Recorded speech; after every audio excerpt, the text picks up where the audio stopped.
All right, stream's up. Who wants the recap? Who needs the inspiration? At this rate, everybody. Yeah. Yep. Who needs the Yeah. inspiration? So I think the last time we started, we took a long rest at the Awesome. the elf song. We took a long rest at the elf song, and then we came back here to see if we could find anything else. But when we got here, all the bodies that were around were gone. Wait. Oh, you forgot to mention the raven that came to visit us while we were. Oh yeah, Oh, yes. there was ravens that came and pecked at our windows and then just stared at us, which freaked out basically every single member of our party. So we came back here after a long rest and searched around. Nobody was, around. We did some hijinks. Didn't we start out last session right after we got that first fireball? Yeah, Is that we got fireballed.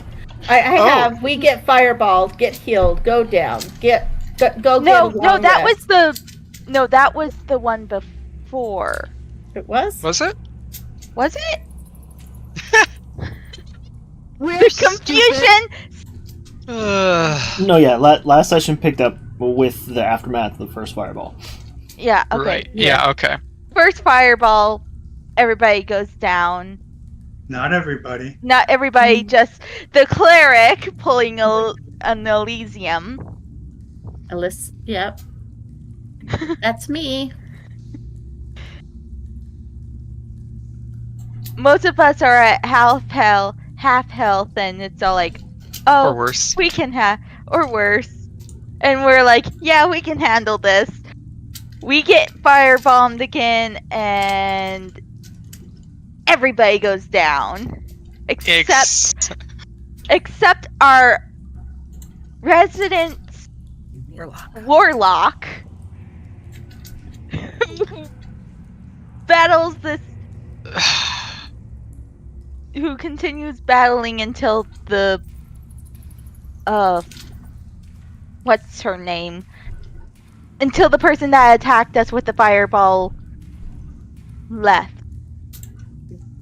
Got down Ran. to 1 HP. Yep. Down to 1 HP. We all survive by the hairs of our chinny chin chin. So we decide, you know what? We need a rest. We're going to go to the Elf Song Inn and take a long rest. We get there, we get a room, ravens show up and freak out the whole entire party. That's cool. Okay. We take a long rest. Don't mention it the next morning. Don't mention it the next morning. Nope.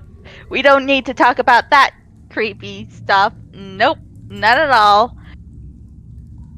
We come back down. We come back to the House. the bathhouse, and we just walk on through. Moon's a little snippy, so she snips at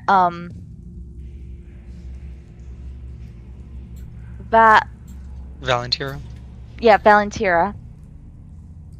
Names. Hard. Okay. She snips at Valentira and we continue on.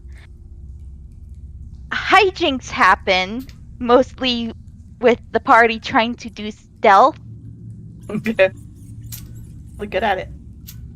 Valentira rolls 3 nat 1s in a row. Well, the I'm party so rolled 3 specific. nat ones in a row. The party threw 3 nat ones in a row, and we set off a firebomb Just a mini because one. of the Just enough to natural make a bunch gas. of noise. Just a mini one. Yeah. Yeah, just a mini one, but still scares the whole entire party, sends us into a Vietnam flashback. We proceed to open up every single door in this corridor, leading to the last door that we opened, which was full of zombies, which attacked Valentira. And instead of closing the door, Yep, and instead of Charge closing right in. the door, Valentira's all like, nah, we got this, we can do this, and charges in head first. Nearly dies, And but yeah, is saved by the cleric. I kept popping my head and I say, "Are you sure you don't want me to take care of this?" No, I got it. It's fine. Are you sure? Every turn. Valentira takes down basically every single one of them except one, which I think except Moon 2. takes yeah. care of. Well, no, I think you took care of one, and then Alexander took care of another. yeah, except for 2.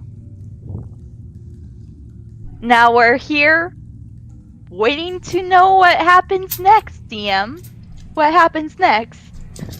Well, real quick, yeah, my favorite part of last session was, you know, you guys were like, oh yeah, this place is empty. Just open door, nothing here, open door, nothing here.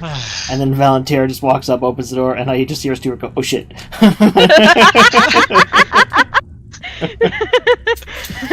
Best part of the session. My favorite part was the 3 natural ones that the party did. That was also pretty good, yeah.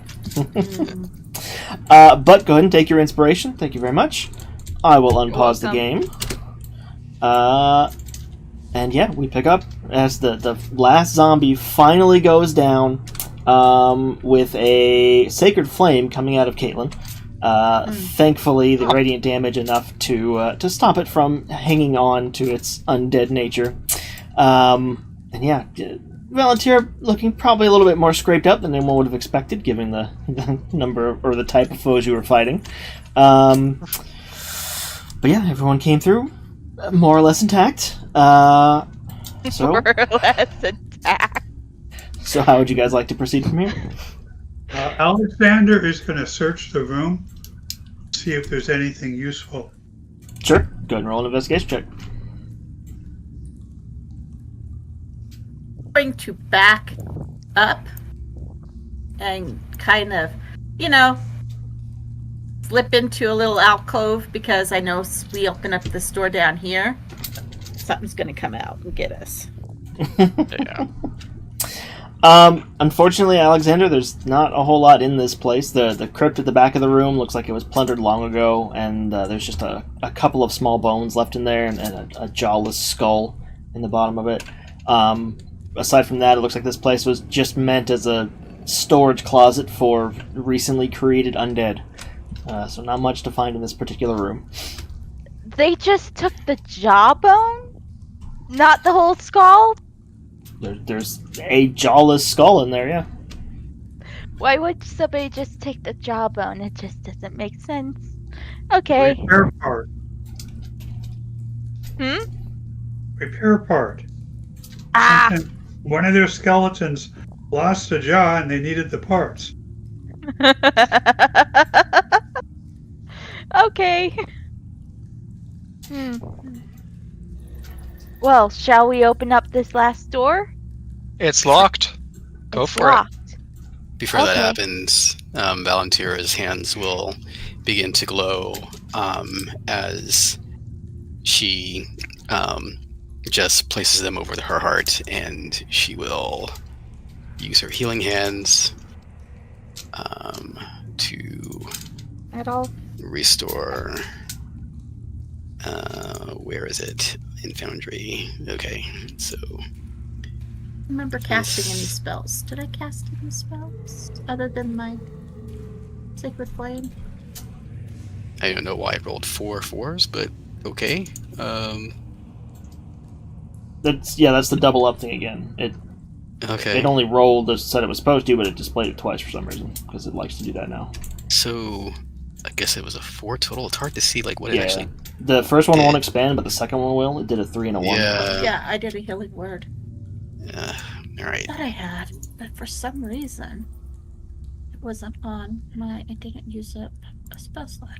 Weird. Okay. Okay. I'm going to go ahead and pick this lock with the hairpins that I bought. Sure. Roll a dexterity check. Got tired of breaking your nails? Yes. And as she says that, you all hear a distinct clink as the first hairpin breaks. At least it wasn't a nail. Shush. I'm going to try again. Sure. I come up behind you and I touch you on the back and I do guidance and then I go back to my spot real fast. Okay.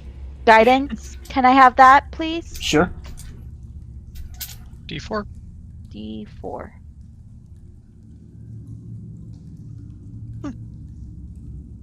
Okay, this Does time that need it? you guys hear another clink, but it's not the hairpin breaking, it's the door unlocking.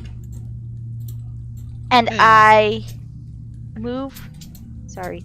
I move back away from the door so the tank can go through. Hank. The I suppose I semi-tank. am an AC tank, so. So the wall and floors of this room that you've just entered are covered with streaks and splashes of dried blood. There are 2 dangling bodies shackled to the east and south walls. One, an elderly man, the other a young female tiefling, both covered in bloody gashes, and neither one is moving. In the middle of the room, there is a sturdy wooden chair with a bloody whip draped over it, and a bucket half filled with salt sits on the floor nearby. Oh, this is a Torture torture chamber. chamber. Twin.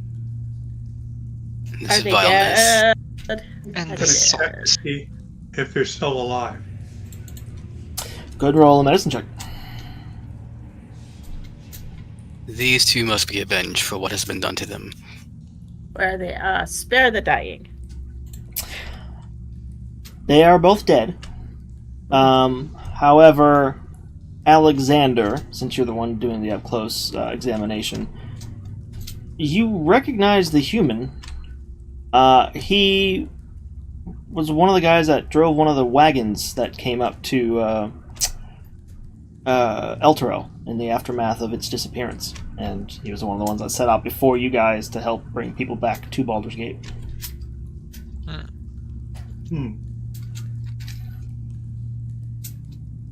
Alexander points this out to the rest of the group. That is not good. It means that they were probably trying to get information out of them. Potentially. A pity that we could not stay long last eve to try and rescue them.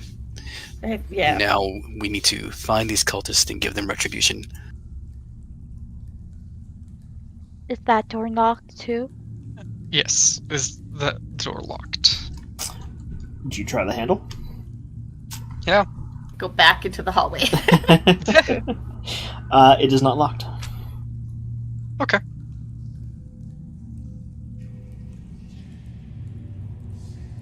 I don't think it matters too much, but I will try to move quietly, actually. Give me a stealth roll. I'm going to go ahead and stealth as Seeing well. that, I guess I would do the same. Nice. Oh my god, man. That is expected. Hey, didn't roll horrible. Actually, if I didn't have disadvantage, I think I well, it just would have been straight slip anyway. going down these steps here. Make a bit of a A ruckus. I was going to say, since you're going first, you just instinctively pull out the stone that has light cast on it, just hold it up like a flashlight, and so, flood the entire tunnel in front of you with light. Actually, I think it was his shield. No, It it is was my a shield. stone. It was a stone. I put it on a stone so you could put it away. Yeah, that's what I remember, too. Okay. Moon is just like hiding in the shadow of that name. I'm going to call you Val. I think that's fine. That's what I call her. It's easier. It is. Valentir is looking through here. What's anything of any remarkableness? Make either investigation or perception check. I mean, they both suck, so... Yep, great. It's a bit damp in here. That's the only thing you really pick up on. That tunnel to your south there looks like it was collapsed. That's about it. There's a upper door and a lower door. Which way do we want to go? Oh, Also looks like there might be another door down here. Yep. Guys, you locked the door on me.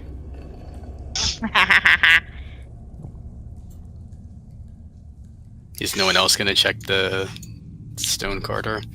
is it actually locked? No, No. just shut. Okay. Alexander will investigate the corridor. Guidance. Sure, go for it. Got it. Yeah. There you go. Okay. The big thing that stands out to you, Alexander, is the dampness that Valentira just kind of offhandedly comments on as she's walking through. Because you don't see anything in that corridor or the rubble that stands out, but as you look around and look in the direction your party's going, it shouldn't be this damp here. The only place where it was this damp previously was where there was standing water, but looking around you don't see standing water in the vicinity, so something seemed a little off there. Okay. He points out that it shouldn't be wet here. We might be underneath a body of water. I am going to. Which door? I am waiting. Never mind. I Oh, keep forgetting it's calligraphy, not I cartography. guess the top one. Okay. I have a direction to go on now. So, as you open that door, you see 4 flickering torches, which are pretty much on their last legs in wall sconces, cast around the room, illuminating the crypt. The center of the room there is occupied by an open stone sarcophagus, and you don't see any carvings or ornamentation on the sarcophagus, but it is full of humanoid skulls and bones. It also looks like the floor was maybe recently swept, but not cleaned. There's plenty of like dirt and dust and grime on the floor, but you see what look like sweep marks in that dust and dirt and grime. I wonder if they swept up the bones and put them in the sarcophagus. No, they were covering up their footprints. Or something. Covering up the footprints is a rather pointless endeavor if it's this obvious. Can I investigate the room? Sure.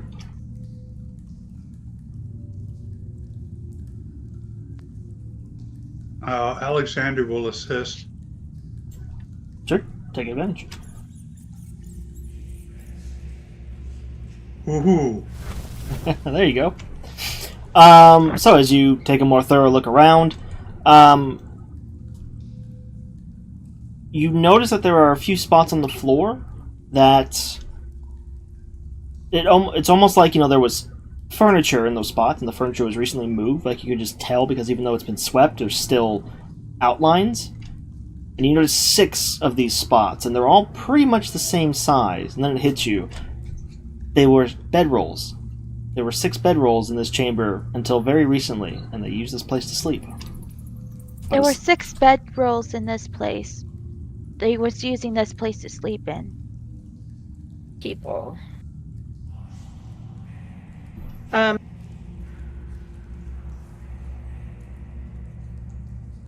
Anything else I notice?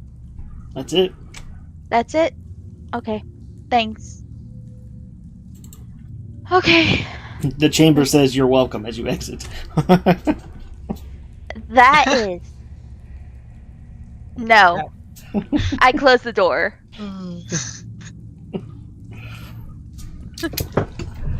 Let's try this one.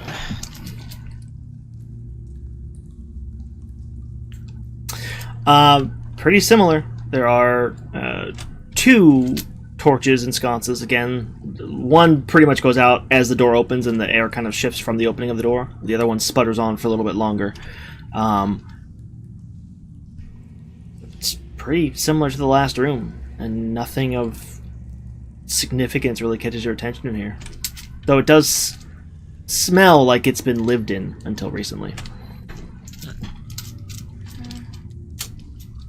Did anybody check for secret doors?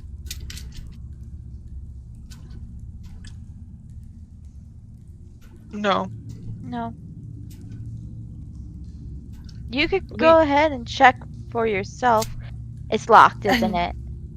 I You have know not what? tested it I yet. am good at thinking about secret doors, but I'm not good at finding secret doors. If anyone's going to be guarding a door, it's going to be this door. So, spread out. Alexander's going to go and search for secret doors. Roll investigation. As you walked past, I touched you and gave you guidance.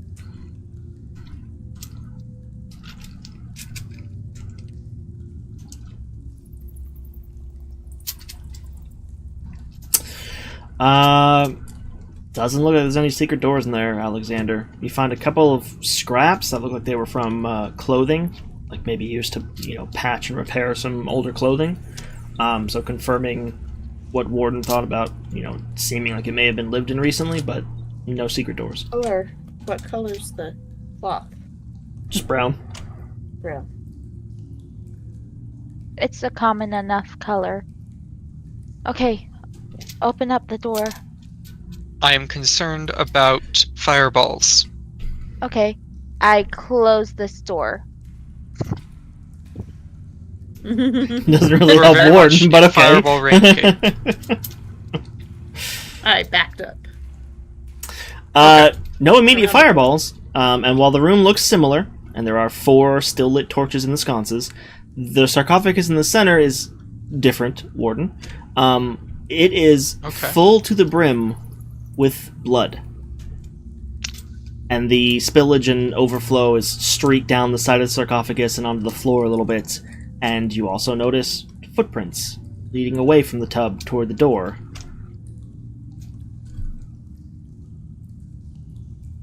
Somebody was bathing in blood? Appears so? That's wrong. There's no bloody footprints in the hallway. Are there bloody footprints in the hallway? Nope. Okay. Prestidigitation? You're a strange one, bloody man. God, no. No. Please. No, Not that. please. Stop. Okay. I never claimed to be a bard.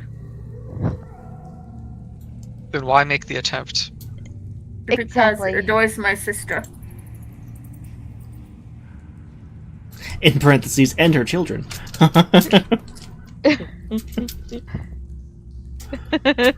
Okay, I'm gonna check around the walls, make sure there's no hidden doors or anything. Investigation.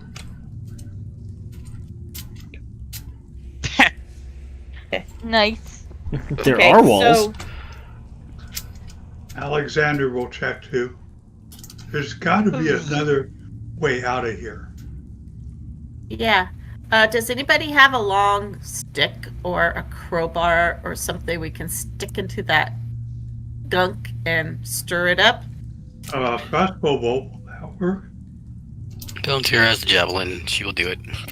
She takes out a javelin and sticks it into the pool of blood here. It sinks in. And it's a mimic. Sinks in, and you hear it, the tip of the javelin thunk against stone, about where you'd expect, given the other sarcophagi you've seen in here so far. All right. She, just pokes it a few times in there, and then takes it out, and she will wipe off the blood if nothing occurs. There might be something in it. Stir it around a little. Alexander uses prestidigitation to clean off the javelin. Easy enough. Good as new. She nods at And you. that's the answer to the bloody footprints. Prestidigitation. And Alexander, as you look for secret doors in this room, again, nothing turns up in the search. Tap, tap, tap. Tap, tap, tap. Tap, tap, tap, tap, tap. Oh, not again. Tap, tap, tap, tap, tap, tap. Blind Caitlin returns. I'm tapping walls. Because that's the way I find secret doors. Tap, tap, tap, tap, tap. So, how else did they leave? We didn't check this room, did we? Yeah, you did. No, I didn't check for any secret doors in that room. Yeah, you did. No, I just was. That's fair.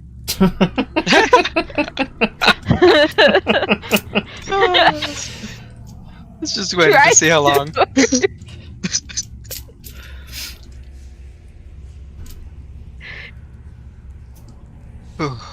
Okay. Alexander check though? Yeah, he checked. Yeah, all three of the rooms have been checked. Yeah. Okay.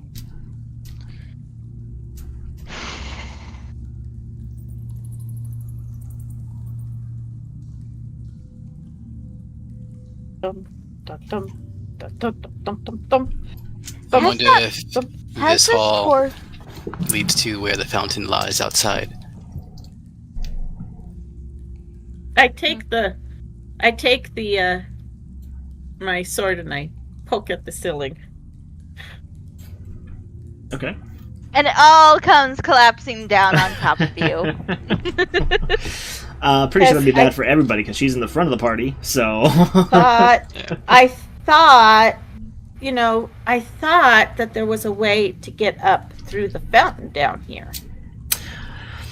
So you poke up at the ceiling, and your weapon hits stone.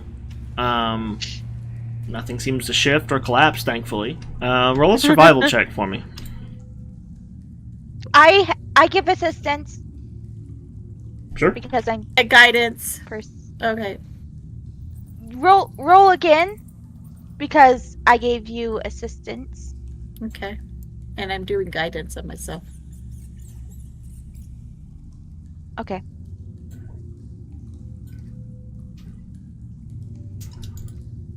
So 19. Yeah, so kind of talking it over with Moon for a second, once the idea of the fountain springs up, you are nowhere near the fountain.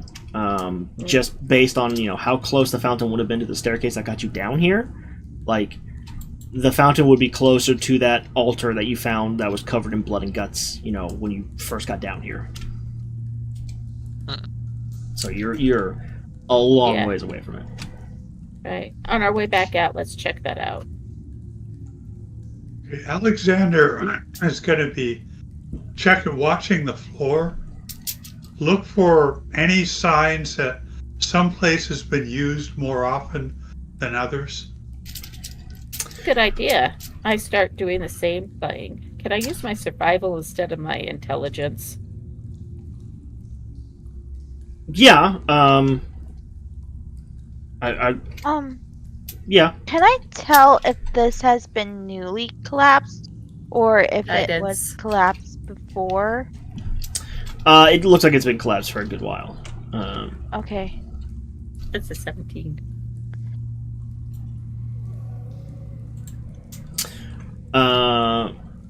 It's a little hard to tell because there's obviously been a lot of traffic in this area recently, which makes sense because there were more people down here, and it looks like a lot of them left. So it's a little hard to tell at the moment.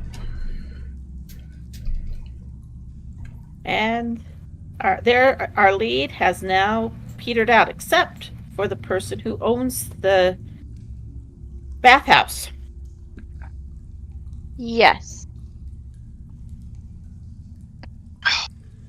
And they're pretty high profile, so.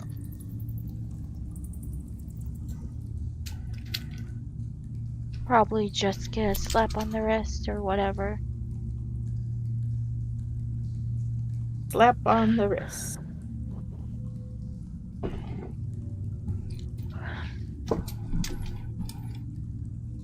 Wonder if I can slap a wrist and make the hand disappear.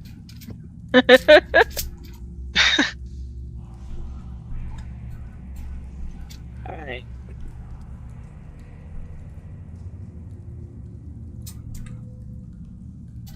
Guys, I guess we can go back the way we came because doesn't seem to be any way forward now. And we can see if there's anything we missed on our way back out. And take if you can catch up. Take the dead people with us. Alexander, as you make your way Yeah. back around that bend, this is based on your previous Nat 20 for investigating that area that you're in right now. Again, the dampness hits you, and you look to the northern wall when you're in this square right here. And you just happen to glance to the northern wall, and you can see there's condensation on the stonework there. Nowhere else. Oh. He basically said, I I think I found something. Okay. Alexander's going to look for some way of opening or closing. Yeah, so focusing on that area a bit more. Again, the success was from your natural 20 previously. I was just waiting for you to make it back to that spot since you were on the other side to begin with. So yeah, as you spot the water and honed in on the area a little bit and search around, the entire section of wall there can pivot, and it can be opened. Okay. He was the lateral was he was looking for the latch. Sorry, what about a latch? The latch. Whatever's holding it closed. Oh yeah, Gravity. there's no latch. It's just it's kind of like a friction fit. So it sits pretty snug with the rest of it, but with enough force it can be pivoted out of place on the central beam that it's on. Well, he's going to back off and Let the tank go. yeah. Yep. I And will I'm standing pivot right in behind place, I him. suppose. I'm standing right behind him with my arrow drawn. Once My it's bow open, drawn. you can quite quickly see where all that moisture and dampness and humidity was coming from, as there's a slight decline, and you find yourself looking into another flooded chamber. Grand.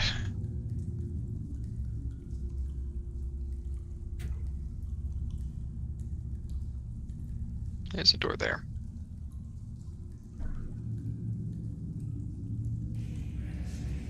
Bag of holding. We need to get one of those so that every time we find a dead body, we can put it in the bag of holding. Oh yeah, No. that went so well last time. I mean, a real dead body.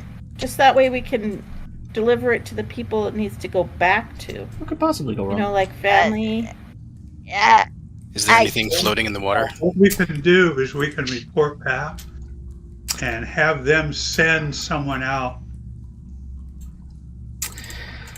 Valentira. Oh no. First off, I didn't target you. But an 8's gonna miss, and then Another 8. Okay. So as you're moving forward slowly, keeping an eye on the water, you do see a few more scraps of cloth and 1 or 2 bits of what look like old, desiccated flesh. And then kind of, looking at that and grimacing as you get to the corner, and you poke your head out just enough that a couple of arrows come flying in your direction. And actually, I think a third one can see you as well. Nope, the pillar is in the way for him. But yeah, 2 arrows come flying in your direction, but you hear them before you actually see them, and you're able to duck your head back around the wall. And that's going to be initiative. Okay. Enemies, she cries out. Nice. You Let them say know that as we're arrows here. clack off the far wall. Yeah, we can totally tell. That right? Thank you. Oh, Somebody rolled worse than I did. A couple of people. Cool. That's a lot of skeletons. They're just skeletons. I'm sure you guys will be fine, right? Skeletons? Skeletons! I am not equipped for skeletons. Wow, they rolled a lot better. Well, half of them rolled a lot better than you. He rolled a 2. Nice. And I'm looking at my lamp. Alright, so first up is going to be that one. Gonna hold an action. That one's gonna hold an action. That one's gonna hold an action. Actually, that one and that one can see you, so that will be 2 more shots of Valentira. That one's holding, that one's holding, that one's holding. Okay, so actually I think it's just the one that can see you at the moment. The other one is farther down the turn order. Yes, so 1 more shot of Valentira, and then 4 of them are gonna hold an action.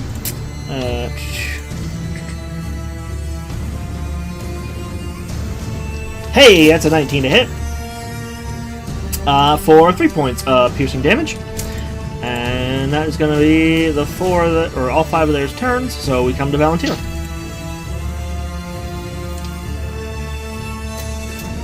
Oh boy. Okay. Well, I don't know why I don't have that marked off. Clearly used it. Yeah, let me do that.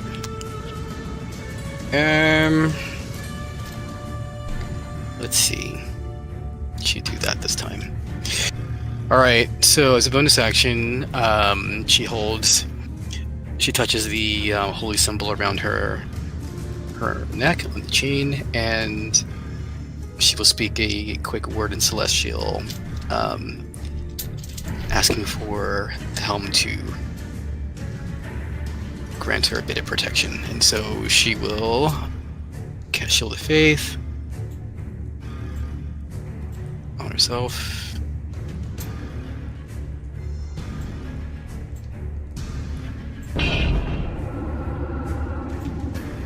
And then she's going to do what she does, and so 5. Alright, that's going to trigger 4 shots at Valentira, as all the ones that were holding their action go for the first person that turns the corner. So, first one is an 8. Nope. Second is a 5. Third is a 15. And fourth is also a 15. Okay. So taking a deep breath, casting that protective magic on yourself, then darting forward and immediately kind of using the pillars there to provide cover. You hear 2 arrows thunk into that wood, and then 2 more go flying past, 1 splash in water, 1 hit the stonework behind you. Carry on with your turn. Okay.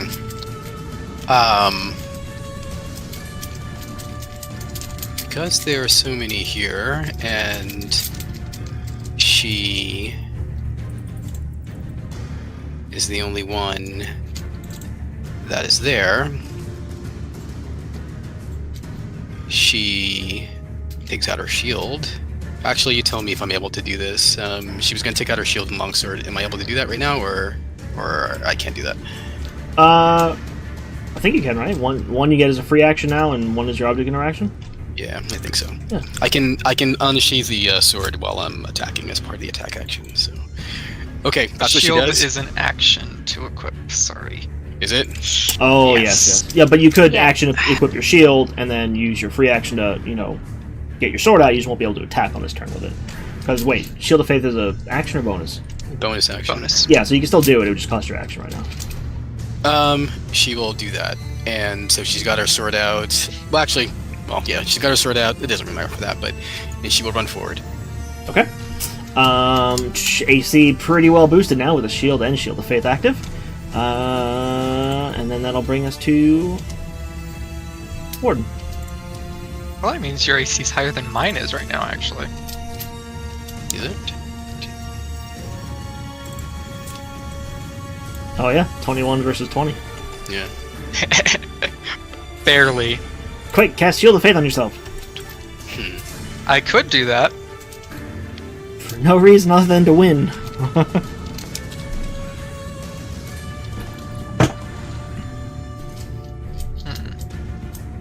Draw the aggro so I can knock them down a size. Oh, that's pretty much what I just did. Why not? If it'll let me target myself, there we go. Warden casts Self-Destruct. Warden cast self-destruct. 25, 30. I have just enough movement to get within melee of this guy. Awesome. Do it. Would you like me to do my thing? Keep on asking my sister. Alright, let's hit this guy. Yeah, that'll hit. 5 points of bludgeoning damage. Why did it? Does it always do that, or does it only do that on the crit, the flame thingy? Only on... Should be only on a crit. That's what I thought, but it said it was a 19. It's... Weird. I Yeah. might have it misconfigured. That might be why. Oh, maybe. Let me check something, because if I'm not mistaken... Yeah, that's bludgeoning damage, so that 5 turns into 10. Aha! Because it's bludgeoning. There we go. Yeah, as you activate your own defensive magic, rush forward, get the first one in the second column, and just smash and take off, like, a whole upper section of the shoulder joint. The fact that the arm is still connected and seems to be operating the bow is due to the fact that there is a single tendon that is still attached, and necromantic magic. But yeah, you just blast off, like, half of the upper section of this thing all in one go. And now there's a wall of faith blocking this corridor. Hopefully. Anything else? No. Alright. Bottom row means it's shot for Valentira, and the top row is going to be shooting at Warden. So Valentira, that's a 22 to hit, for 3 more points of piercing damage, and that's its turn. And a Moon. concentration save. Oh yes, concentration check.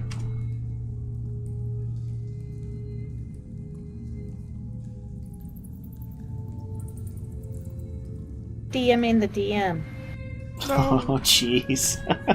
Shield of Faith drops, unfortunately for Valentira, right off the bat. Alright, Moon, you're up. So I move up here. I'm going to go ahead and target this one, and I'm going to Hunter's Mark. Copy that.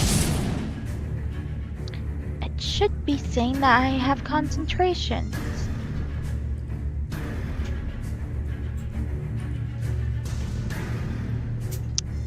Okay, whatever. A Hunter's Mark. I let an arrow fly.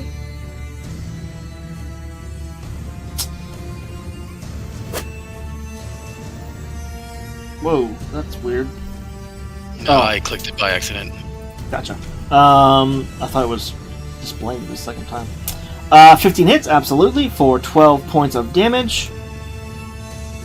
All right, plus. my, Yep. He's dead. and then a d6. He's dead? Doesn't He's even dead. matter. Yep. Skeletons don't have a ton of HP. No, they don't.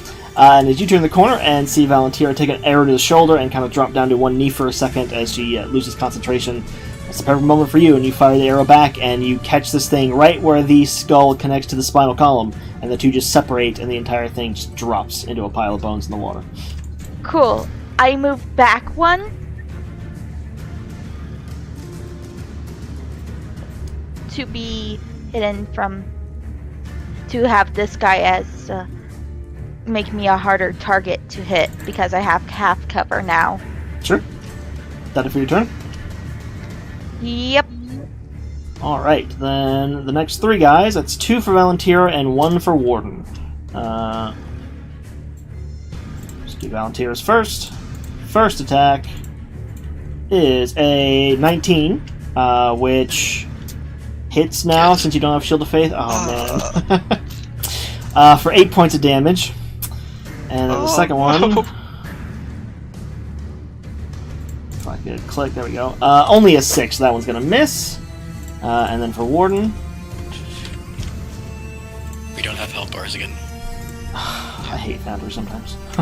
Don't get me wrong, it's still better than Roll20, but the fuck. What? It's the same map, the same tokens from last week. We didn't switch scenes or anything. It's just like, nah. I don't think No, we you had them don't last need week to see either. them. I thought I did. No. Did I not do No, it last we week? had them. We had them last week. At the end of the session, I mean. That last combat, I don't think we did. I just wish Foundry would stop You right sure about that? Pretty Yeah. sure. Matter. Yeah, because he said that it was going to be over pretty quickly, so we didn't do it. Yeah. Warden, 15. I believe that misses. Yep. Why does it think it hits? Oh, because I had the skeleton targeted, not you. That makes sense. Okay. Caitlin, you're up. Is this rough terrain? Moving through the water. Actually, yeah, I forgot about that. It is rough terrain. 10, 20, 30, Thank you for that. I completely forgot. 40, 50.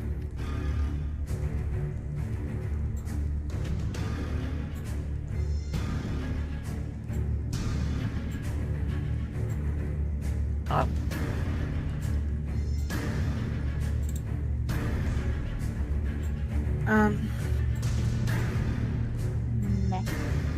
How many?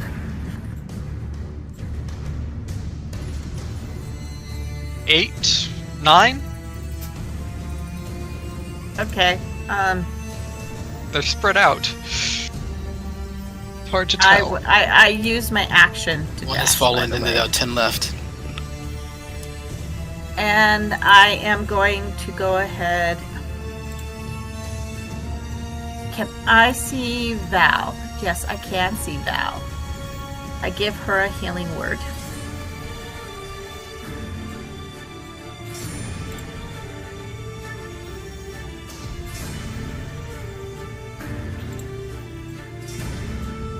Here's what I do.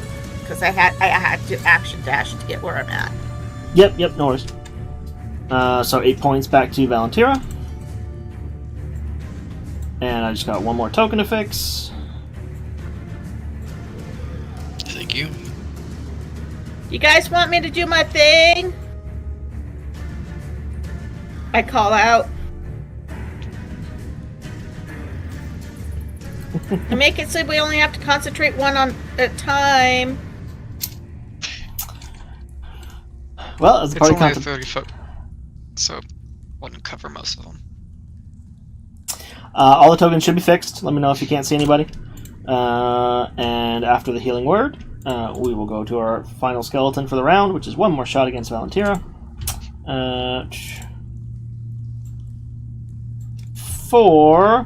21 to hit for 3 points of damage.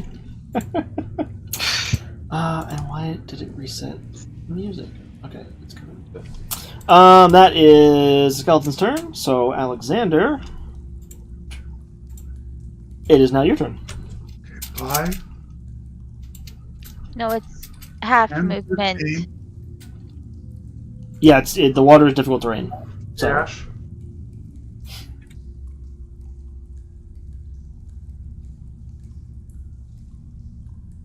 Over here. Well, he's behind the pillar. sure. He's gonna target that guy. I saw you dashed. 30 gets him to the pillar, You're so right. he You're didn't. right. I can't attack. You were right behind Moon, weren't you? Yeah, but it's Right. So difficult terrain. right, but 30 gets you right to the pillar, Mhm. Yeah. so you can make your attack. My action was a dash. To get to the pillar, you didn't have to dash. You had enough movement to get there. Isn't it? I thought it was difficult terrain. It is, but it took you 30 feet to get to the pillar instead of 15. Are you sure? Did he move twice though?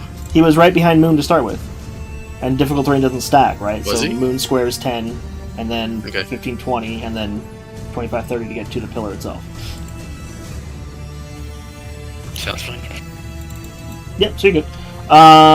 Which skeleton? Oh, it's already got it targeted for me. So yeah, 13 hits for 8 points of force damage. Blasting that skeleton in the second row of enemies. Okay, so that is your action, movement, and still got a bonus. No bonus. Okay. But yeah, heavy blast. You see a couple of the rib bones go flying off of that creature and pelt across the skeletons behind it in the far side of the room. And that'll bring us back to the top of the initiative, in which I once again have 1, 2, 3 for Warden. 4 for Warden, 1 for Valentira. So the one in the front is going to switch to a short sword to begin with. So I'll do him first.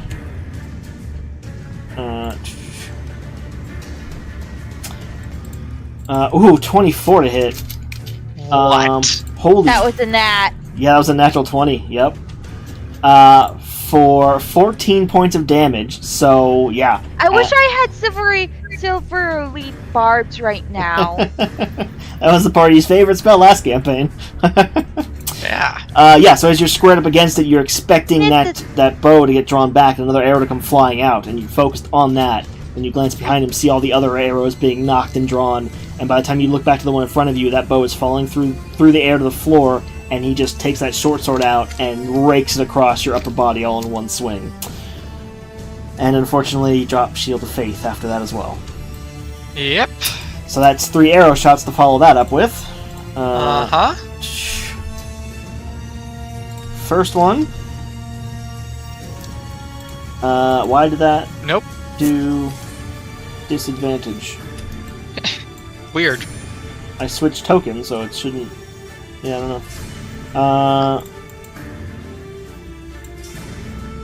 Okay, so it's 1. Here's number 2. No, I'm still doing it. But That'll miss. 18, right? And then third and final.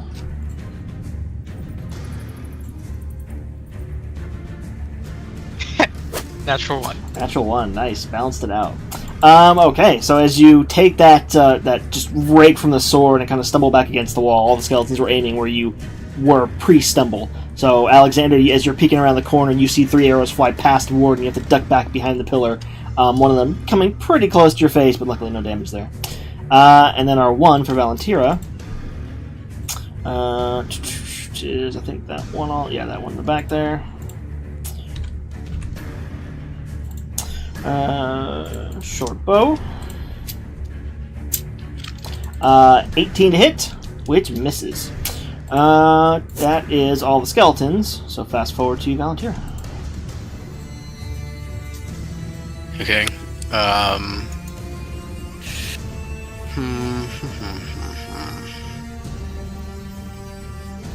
Yeah, she should. Alright. She will recast Shield of Faith on herself. And then she's going to rush forward 10, 20. And nope. She's going to attack that one.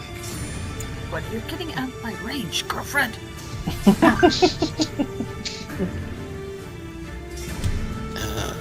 Why did it not roll? Welcome anything? to the party of That's dumbassery, where we do the dumbassery so you don't have to. This is weird. Why is it not rolling to hit to do anything? Hold on. Which one are you trying to hit? The one by Warden?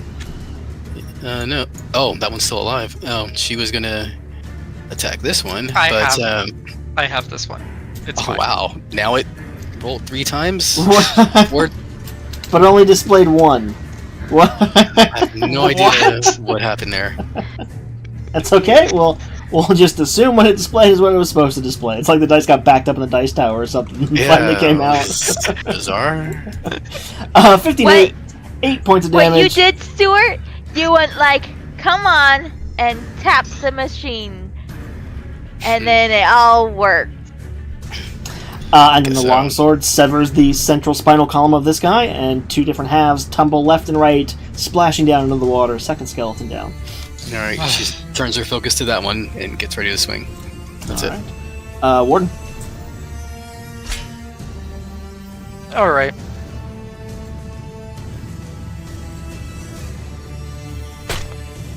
Surely a 10 hits. Surely it does not. And don't call me Why? Shirley. So painful. So, pushing yourself off the wall after that massive, unexpected strike lands, you swing out of the skeleton, but he gets his own sword up and is able to deflect the warhammer, and instead your arm swings around and hits the pillar, and you hear a crack a little bit, and some dust dislodges from the ceiling. But the skeleton is still standing.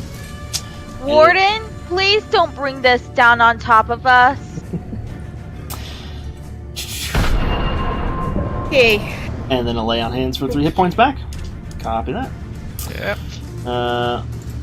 So then we come to the skeleton that Valentira is in front of, and he's going to also switch to his melee weapon and take a swing.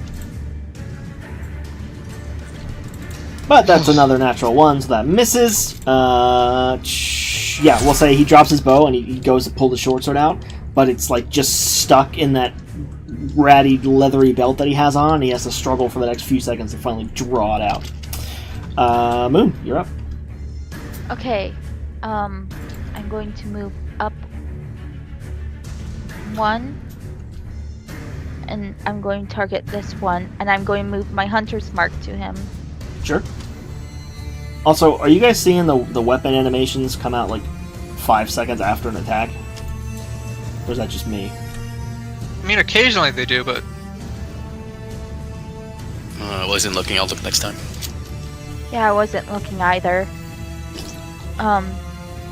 Do I have to cast Hunter's Mark on him? Go ahead and do it, but, uncheck the box to consume the resource. Okay.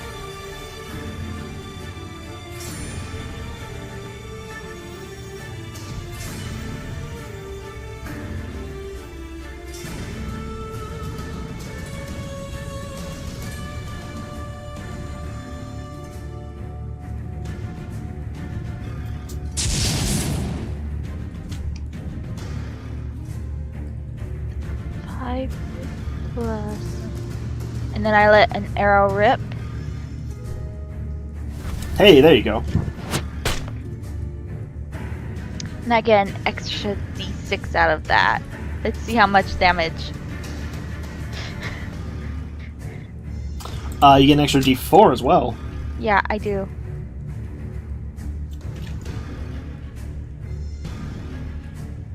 So, 24 points total? Yeah. That skeleton's dead. aha. Well Redeck. and truly. Yes. As this one, the entire skull just shatters into like 15 different pieces as the arrow sails right through it and continues on, almost hitting a second one, but being pulled just off course enough from the initial impact. But yeah, that skeleton is gone. And I duck behind cover again. Copy that. Alright, so the 3. We have 1, 2 for Valentira, and 1 for Warden. I'll do Warden's first.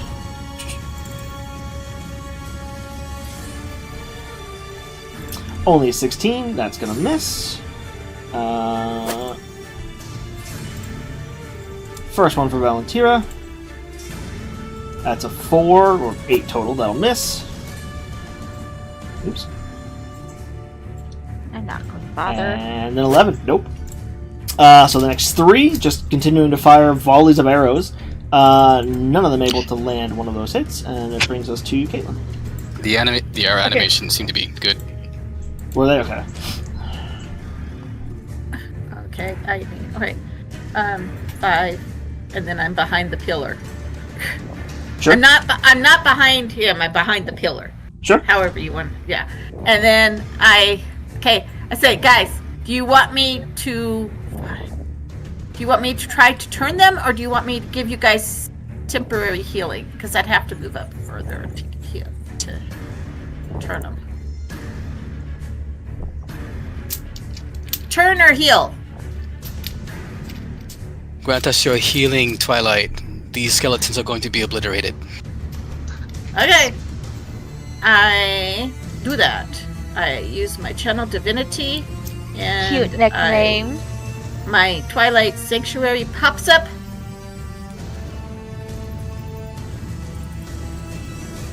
Hit health to all who steps. Well, on their turns, yeah. At the end of their turn. Yep. All right. And I look at my sister. She's pretty hurt, right? Yeah, she's not doing great. I'm gonna go ahead and cast Spiritual Weapon. And it's gonna pop up right between these guys. So if you go into the section where your character sheet is, there should be a sword that you can throw out on the field for that. Here we go. Okay. Perfect. Unfortunately, though, an 11 is not going to hit this round, but it is on the field and ready to go. And yeah, you should be able to control that. I'm hiding behind a pillar, and Sure. I get 6 temporary hit health. Alright, so with Twilight Sanctuary and Spiritual Weapon out on the field now, we will come to Mr. Skeleton, who's taking a shot at Volunteer.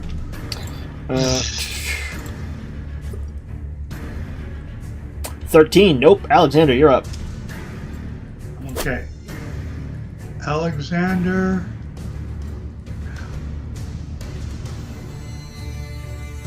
Surely I have the one in front of me. Go for one further ahead. Oh, you don't want me to kill the one in front of you? Because he's... You know what? I'm going to kill the one in front of you. Rude. Kill stealing. Yeah. How rude. Well, it says I can't attack. You can't see him from that angle, yeah. The pillar's in your Yeah. way. You could take a step forward and hit him, or hit him from where you started. Yeah, I'll go back.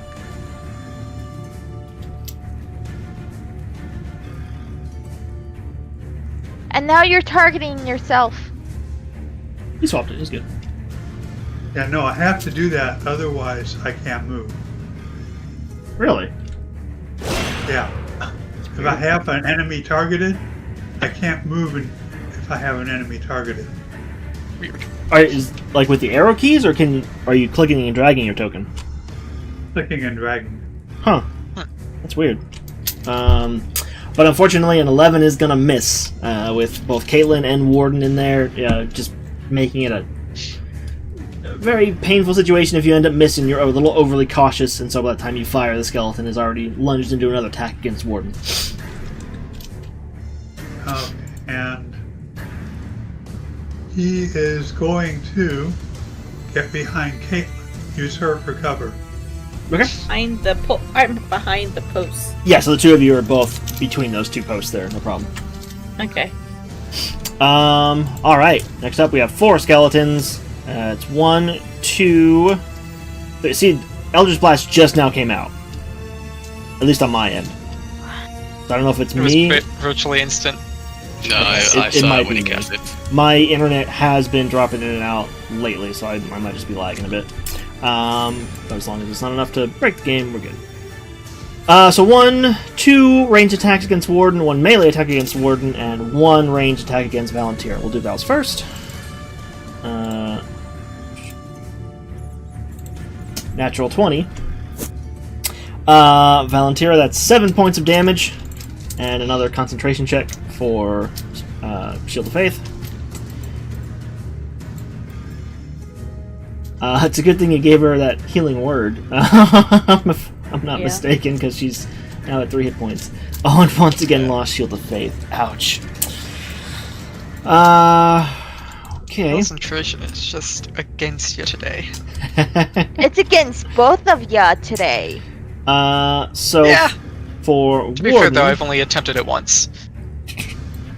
we'll do the melee one first.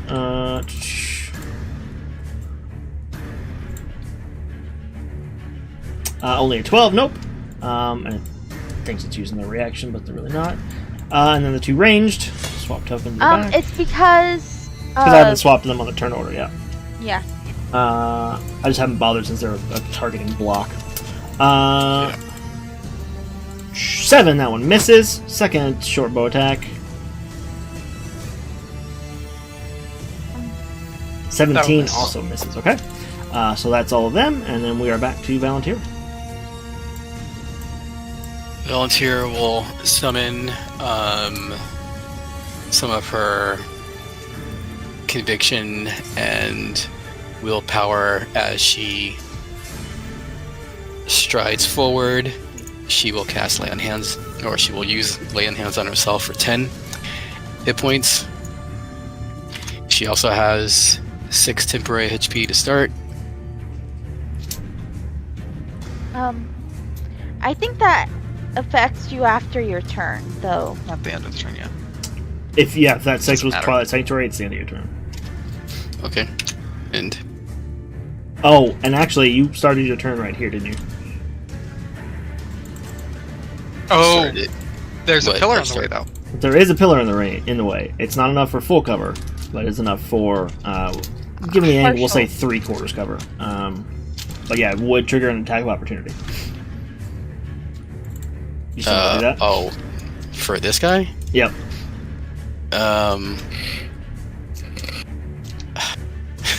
You'd have 3/4 cover with the Yep. I'm still going for it. Okay.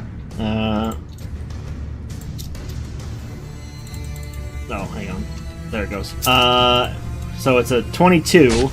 3/4 cover is what? +5 or Plus +5? 5, yes. So I believe that misses then. It should, because that'll be an 18, right? Yep. So I have a 19. Or no, so the attack was 22, but your AC gets boosted up to 24. Okay. So yeah, you're fine. Well, sure, yeah. Alright. Yeah, it's +5 to your So- AC. Yep, correct. So 10, 20. And I will... I don't suppose either one of these have been hit yet, right? They have not. Alright. She will attack the one that's in front. No. She will attack this one because she knows that our friends are trying to assist from that way, so... Alright. Alright, well, that's it. So you rush forward and you hear that sword come out from behind you around the pillar, having not expected it. And so, sacrificing the attack, you have to spin around and deflect that sword out of the way to keep yourself safe and in front of that target there. Warden. Okay, let's see if I can finally hit the skeleton for a second time. Hey, there Nice. you go. That'll do it. Yeah. I think that overdid I it. think I eviscerated the skeleton. Well, yeah, because technically that's 30 points of damage. Yes. So, yes, he's very dead. There is just bone powder in the air. Very flammable. 30. Very flammable. Technically, it's not flammable, it's combustible. Yeah, combustible. Just Should that do it for you then, Warden? I will...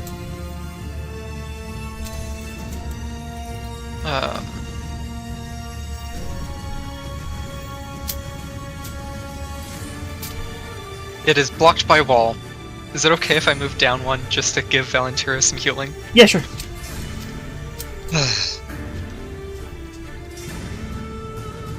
It's not going to be much, but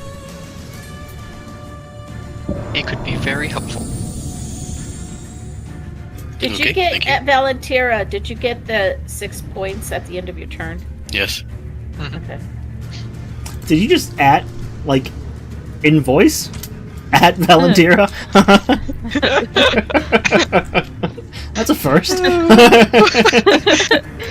Not for me. I've heard it before, but Oh, goodness. So Warden, don't forget to take it as well. oh right, yes, thank you. I could hear the at. And then next up is Moon. Okay, cool. If Well, it it's would go completely to my one-sided at this turn. point. If what? Is it just me?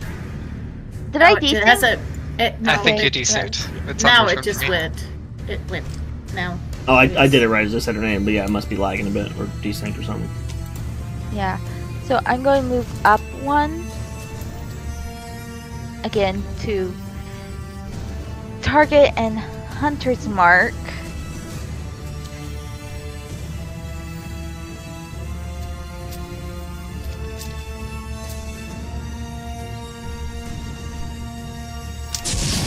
Going to go ahead and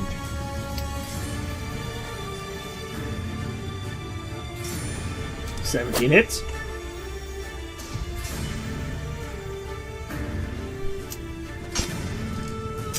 That's another dead skeleton. This one here. and I'm going to go ahead and move back down 1. There you go. So once again, an arrow flies down the hallway with precision, and this one goes in an eye socket, and again just embeds itself in the back of the skull, piercing right through that spinal connection, and the skeleton just into the water. Next up, it's going to be 1 for Warden, 1 for Valentira. I got Valentira targeted, so we'll do her first. You said 1 for Warden, 1 for Valentira. Yeah. Was I incorrect? Oh, you mean 1 each? On Okay, targets, I thought you were rolling to see who it tried to hit. No, yeah, sorry. Since they keep coming up in blocks, I just do them all at once, and yeah, 1 for 1. Or 1 and 1. So that's a natural 1 against Valentira. That one's gonna miss. And then this one here against Warden.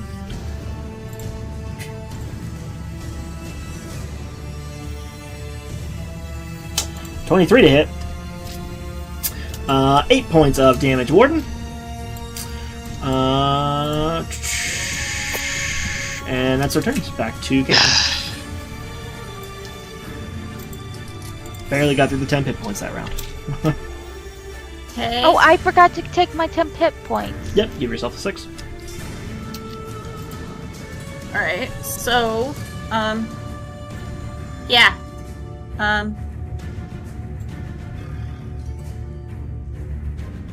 Where is it at? There it is. Thanks for reminding me, DM. You're welcome. Does a 15 hit I believe it does. for 4 points of force damage? It does indeed. This one. Copy that. And then I'm going to Sacred Flame it too. It's a dex save. Dexterity save. Rolled an 8. That is a failure. Takes 7 8. more points. 8 points. Why is it 8? Oh no, I'm sorry. You're sorry. 7. Never mind. Worries. I'm looking at the wrong numbers. I thought that was what was happening there. Okay, yeah. So the spiritual weapon whips around and smashes the back of this thing's knee, and it drops down onto a knee, splashing in the water. And then the water begins to froth and boil, and radiant energy erupts up and washes over him. And by the time it's done, he is looking pretty scorched. Yeah, so I just peek my head around the corner, line up the shot, and shoot it. And it is very effective, as that skeleton is now on his last legs. Very good. Now, this next turn, it's 8 temp hit points. Yep. Alright, skeleton. Over here, another one for Val.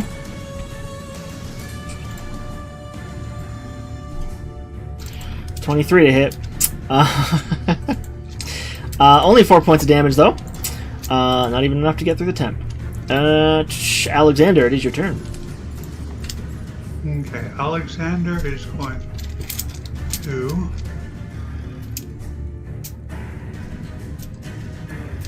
move. He's going to get behind the second pillar. Target that guy.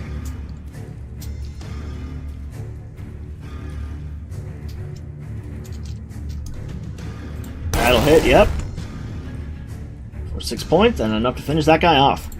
As he's struggling to get back up onto his feet, the second he does, just blasted full in the face with force energy, and bones scatter out all across the room. Anything else, Alexander? That's it. Alright. Two. Once again, we have one for Warden and one for Val. Since I have Val targeted, we'll do Val's first. Oh, Alex, well, you got your false life. You have plenty of hit points, never mind. That's an 8, that's going to miss. For Warden. 13 is also going to miss. Val, it's your turn. Volunteer steps forward when I can. Yeah, it's taking here. forever to rotate. Looks down this way, has a quick peek just to make sure there are no enemies like waiting in ambush. And that you can see. And then steps forward again. And will swing at that one. That one hits, 19, yep. Nice. Max damage as well, very nice. So 11 points. Smashing into that guy as you rush forward and take out one of his legs, and he kind of drops down, now sitting at this awkward angle with one leg intact and one leg not intact. Anything else? I think that was only... Was that 20? Or was it... Yeah, I think it was 20 feet. Yep, she'll stay there. That's it. Okay. Unfortunately, you now realize, if I'm not mistaken, you are out of range of the Twilight Sanctuary, so you don't get the 8 hit points. Right, it's 30 feet. Oh, I can't tell because of the... There's no aura thingy, so alright. That's a fair point. You'd be able to physically tell in the area. So if you wanted to, you could back up. You would then risk 2 opportunity attacks, though. Where am I? I'm at that.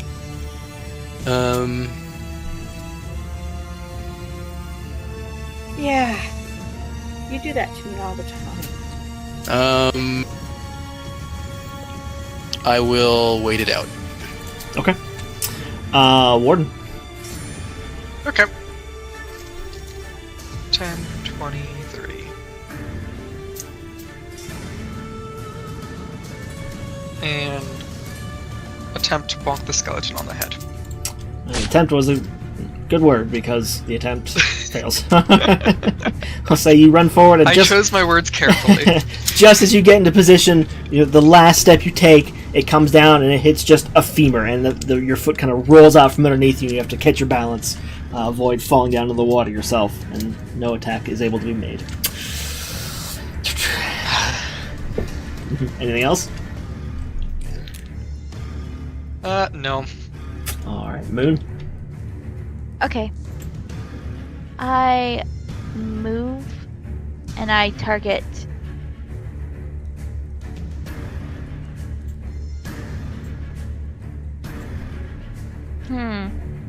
Should I target this one or should I target this one? Up to you. I'm going to target this one.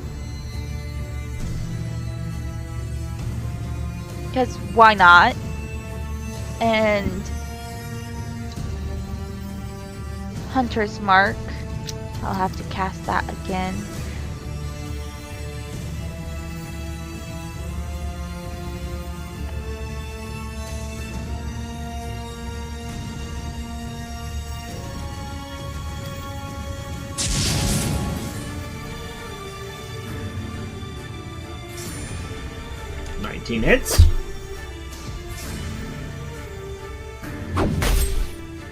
So we've got 15, 18. That is another dead skeleton.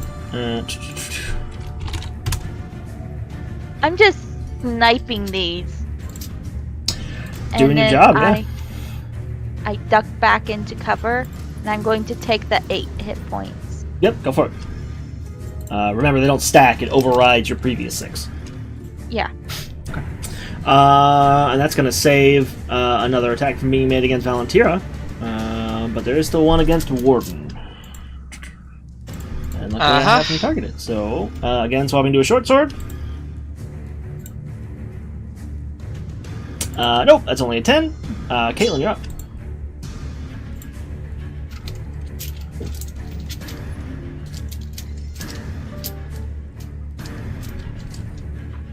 She wants is to get AFK. food. Oh, okay.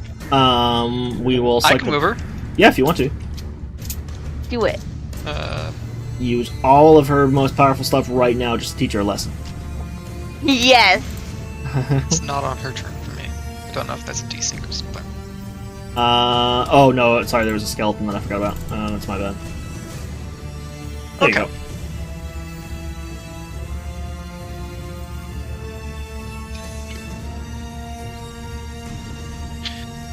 I think probably best for her to move. Is she back? Because that was not me. I didn't do it. Sorry, I was muted. So yeah. Yeah. So 5, 10, 15. That's 30 feet. Oh yeah, you got it. All right. Am I in range of everybody now? Does everybody within 30 feet of me again? Assuming they stay at the current positions, yes. Awesome. All right. Moon is just on the edge. Where's I'm my just on the spiritual weapon? It's on top It's of right Warden. on top of me. Okay. It's gonna hit this guy then.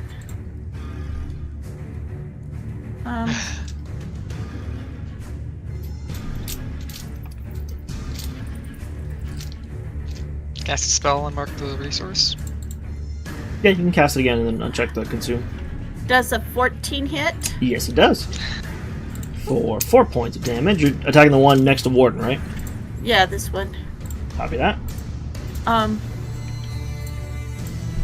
Is this another pillar here? No. No. I don't think so. Let me. Okay. No. This is a pillar. Yeah, this is the last one, right here. Okay.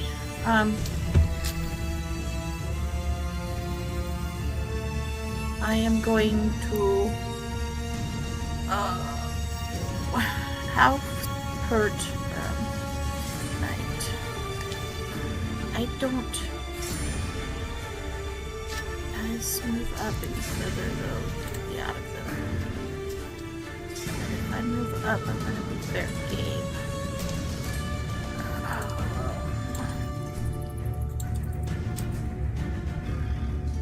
Sacred Flame, the one that's back here. Oh, the one back there. Maybe Okay. you could like finish off this one, This one? the one in front of me. Yeah, that one. Okay, yeah, I could do that. I'll do that instead. Sure. Sacred Flame you! Oh, God. Sacred dodge you. All I know is minimum damage too. Nice. Yeah. Alright. Let me roll the... Well, not all of us can be the heavy damage dealer. No, that- I just try to keep you guys alive. It's now 6. Yeah, you might want to thank you your don't- tanks as well, because Yeah. Yeah. Also, you know, if you I'm did... the one. Okay, the new number is 6. If you want to exchange the 8 for a 6. I wouldn't recommend it, but you could.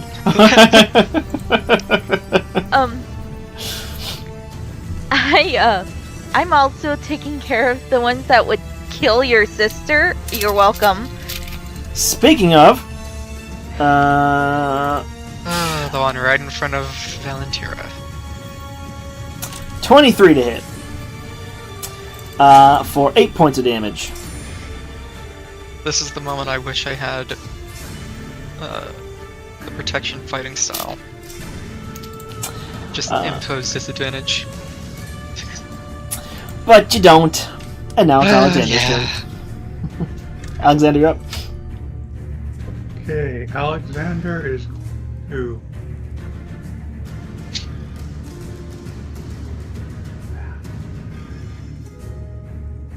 try to move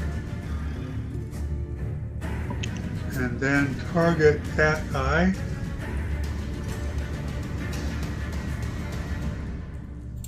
$15 hits. And that is enough to finish that one off. Because he had 2 hit points left. And he's going to kind of hide behind the pillar. Sure. Yeah, no worries. Alright. Again, you've got plenty of hit points. You don't need to worry about 6. So, got 1 for Warden, 1 for Val. Both going to be ranged. Val.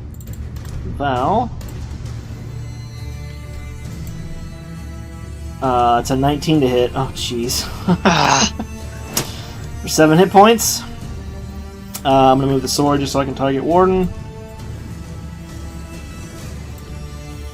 How many do you have left? Warden. 2. That's a 12. Val, it's your turn.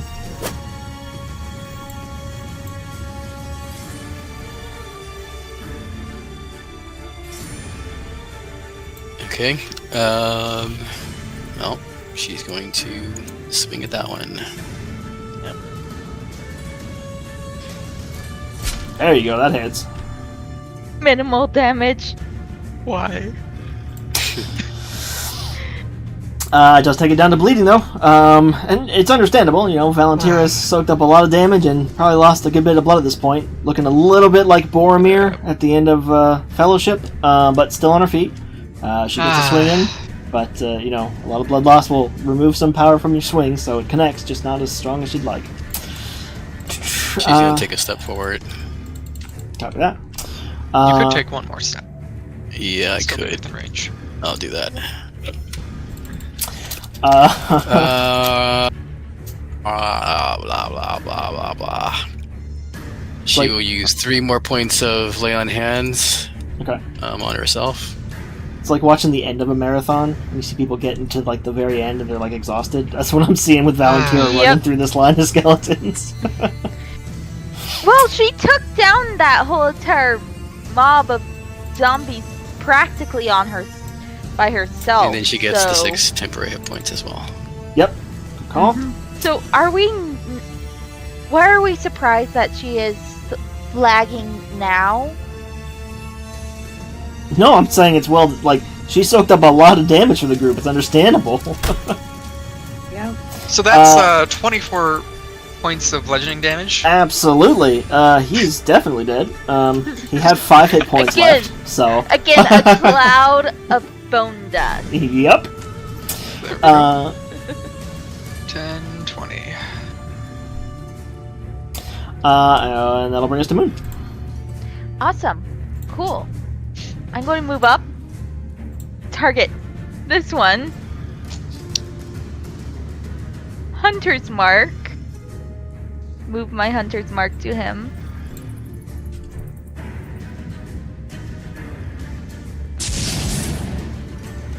I'm going to fire. That hits.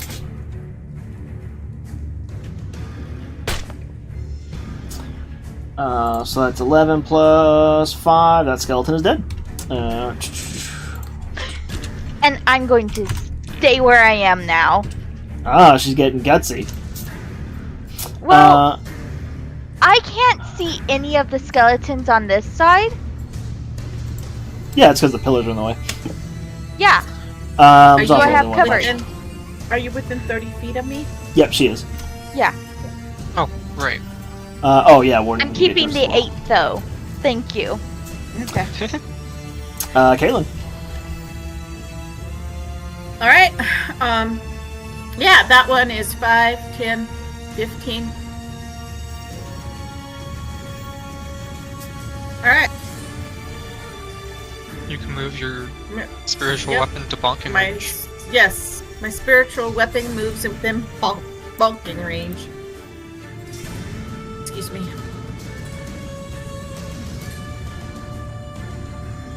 Bunk.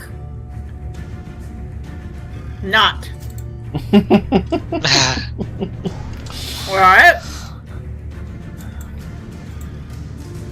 Sacred Flamia. That's a failure on his deck save. For 4 points of radiant damage. I imagine Caitlyn getting like exasperated with her spiritual weapon at this point, just yelling, "Come on!" and then Sacred Flame erupts. Much. Alexander. She's wishing she could move through this water quicker so she could go help her sister. Okay, Alexander's going to move forward a bit. Target the last remaining skeleton. Oh, so And close to the forward. 19. And he's going to show yours and step against the wall.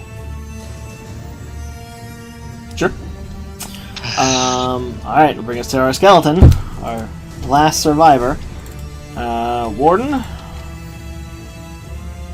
Nope, that's 10. Val, you're up. Alright, she swings. That'll hit. And that's enough to finish him off. He had 9 hit points. So with a Finally. final surge of adrenaline and effort, Val comes at the skeleton from the side while it's swinging at Warden, and she just cuts it up from the back hip straight up through the upper neck, and it just once again falls apart as these skeletons are wont to do when they're finally brought down. And with that, we are out of combat. And Caitlyn should roll at least like one more time because I don't know how long her channel divinity lasts, but she would get at least one more. oh, that's right. It lasts for what, a minute? The whole thing. Mm-hmm. I'll say we used half of them, so you can do another 5 if you want, and see if you get anything better than 6 or an 8. Okay. So how many skeletons did you guys bring down? Oh, that's the best I'm gonna do, guys. There you go. So everybody can go ahead and take 9, 10 hit points. Yeah. Okay. Good call, Stuart. So 1, 2, 3. And she goes up and she puts her hands on her sister around her neck and says, "Don't run away from me so fast!" No, and she just suddenly kidding. loses And- all 9 of those hit points. and I do healing hands, and I give you 2d4. I have this image of her walking up, grabbing her around the neck, and healing hands while she's chewing her out. Yes, Yeah, exactly. and that's horrible. It's canon. As You're more she's focused on chewing out your sister than you are on healing her. Yeah. as she's listening to the admonitions of her sister, she will look over towards Moon and says, "Your aim is improving very much. Sooner you may be able to take them all yourself." I've been doing this since I was a kid. I should hope that it would be improving. And she will just sort of stumble over towards here. Are these steps going down or going up? They go up. But before you guys begin to explore this area, since it's 8:40, we'll go ahead and take our break. Awesome. Yay. So back in a few. Divine Spark. It's like you use a channel divinity for a 1d8 attack. Just one.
of the skeletons by myself.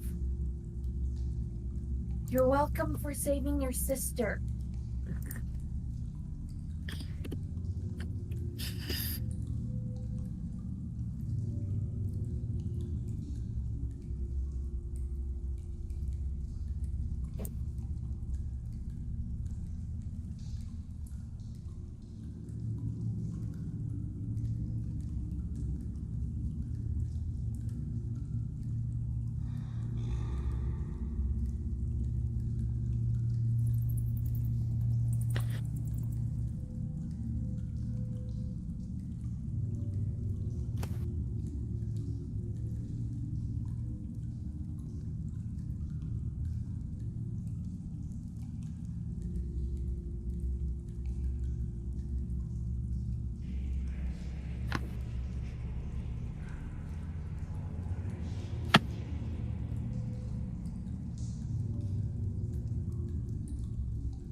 Who's typing?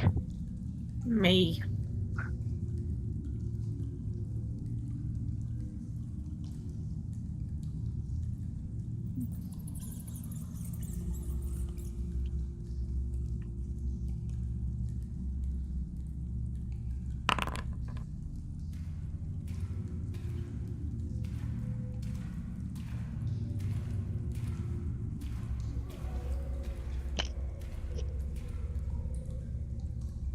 Oops, that one was for me.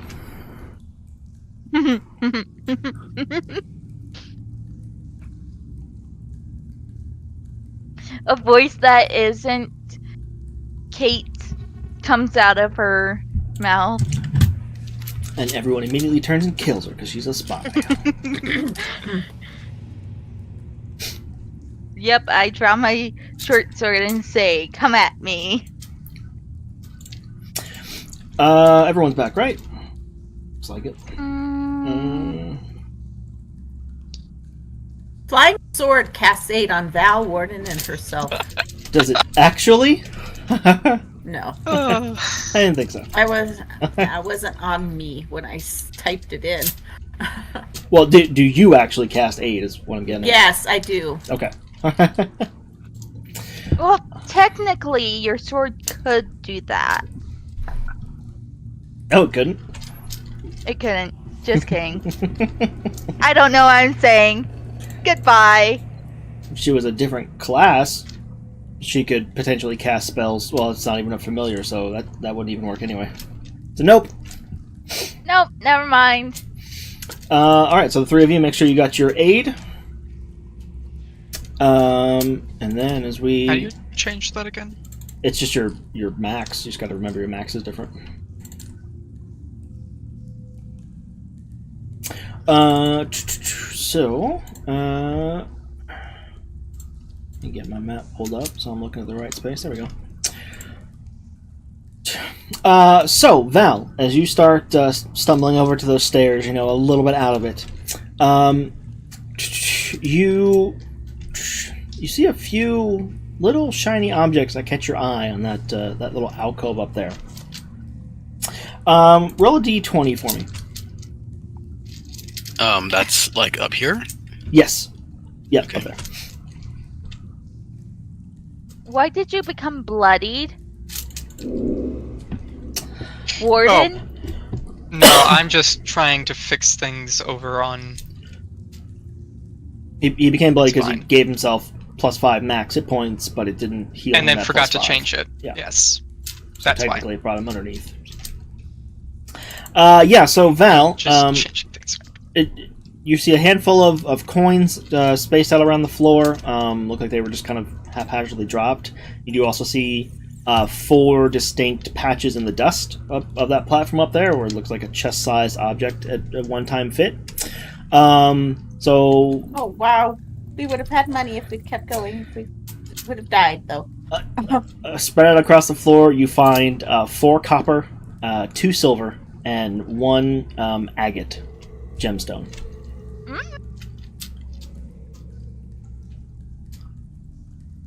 Worth how much?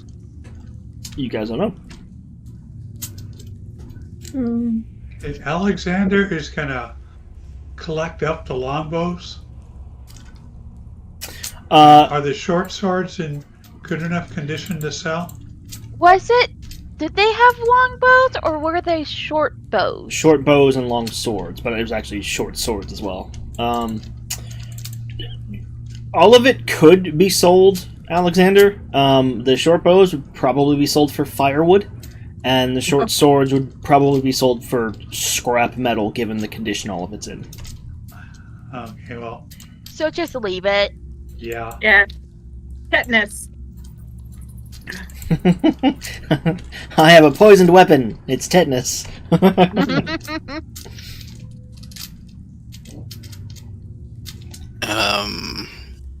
Moon or Alexander, you might wish to look to see if there are any hidden doors here. Yeah, let me go ahead and... I pat you on the back and give you Alexander's guidance. What was that, Alexander? Alexander's gonna look in the alcove first. Sure. Roll investigation. Only 13. Sorry, one sec. Foundry is misbehaving.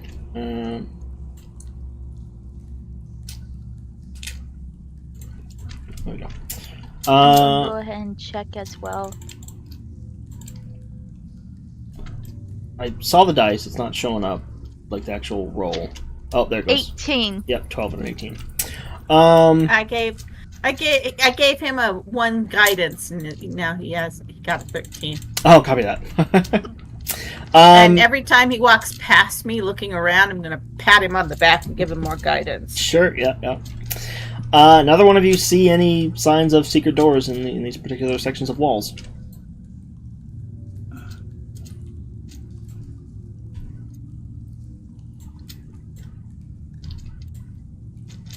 I'm guessing this is a statue over here. Yes, you can see a statue around the corner there.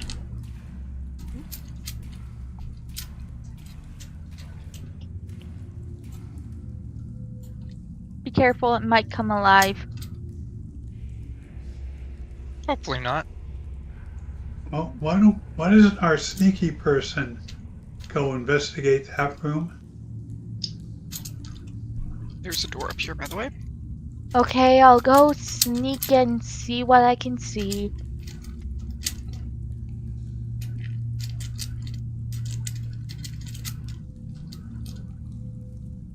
.22 stealth, okay. Which way are you going? I'm going to go ahead and check out this room. Go for it, go ahead and move up.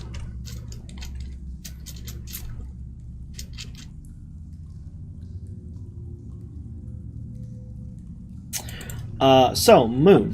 In this particular section, there are burned torch stubs which litter the floor of this hall, and the western end of which is occupied by 3 6-foot-tall, painted wooden statues. Each statue stands atop a 2-foot-high block of redstone, making it look taller and kind of foreboding. The center statue resembles a heavily armored man whose face is hidden behind the fearsome visor of his helmet. He's painted red, except for his right gauntlet, which is black. Clutched in this gauntlet is a blood-red spear pointed upward.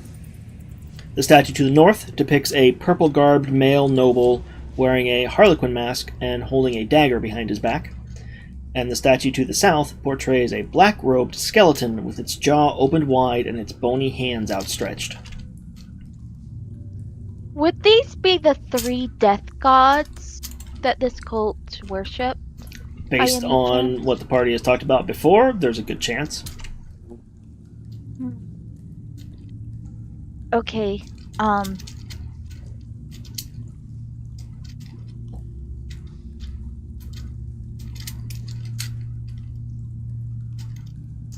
scared that these will come to life and attack me. if I try to get any closer. So I'm going to go ahead and leave.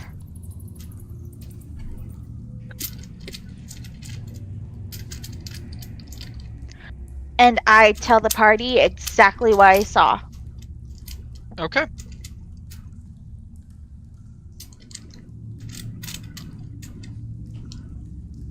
And my suspicions, too.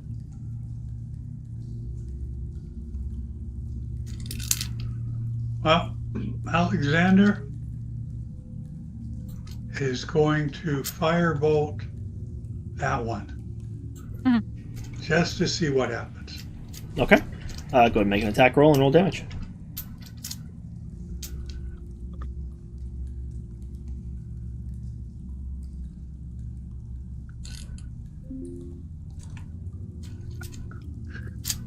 Yeah. Nice. Unfortunately, the firebolt, as you're aiming it, you feel this distinct chill down your spine just before you loose the spell, and instead it flies past the statue and hits the wall behind it, blackening the stonework a little bit. But otherwise, nothing seems to happen. Well, he's going to try it again. Go for it.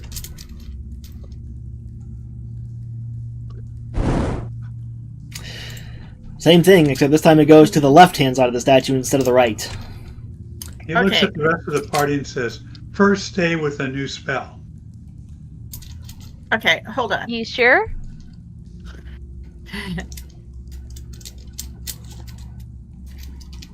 Are they facing? Okay, so are they facing like a certain Looking at his direction? finger, trying to figure out what's broken. Yeah, I mean, they're all facing like your direction, angled slightly, so their views would kind of converge like right here. Yeah. Okay. Okay.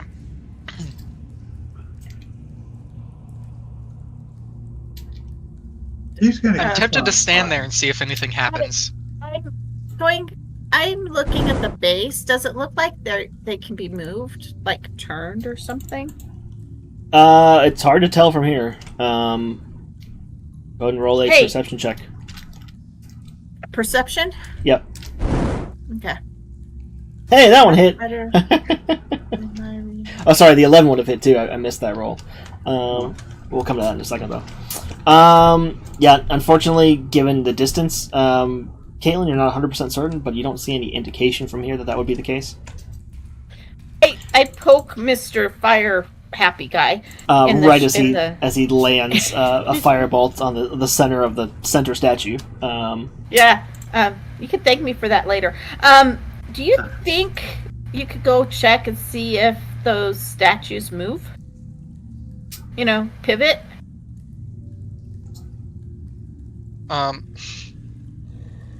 You're asking Alexander to do such? He's the investigation guy. He's looking at you like, are you crazy? If they can pivot, I can pivot them. She's asking. I think she's asking him to see if he can tell whether or not they pivot, not to pivot. Right. Okay. Right. He's gonna inspect the statues. Why are you standing there? Alexander, roll a charisma saving throw. Ooh.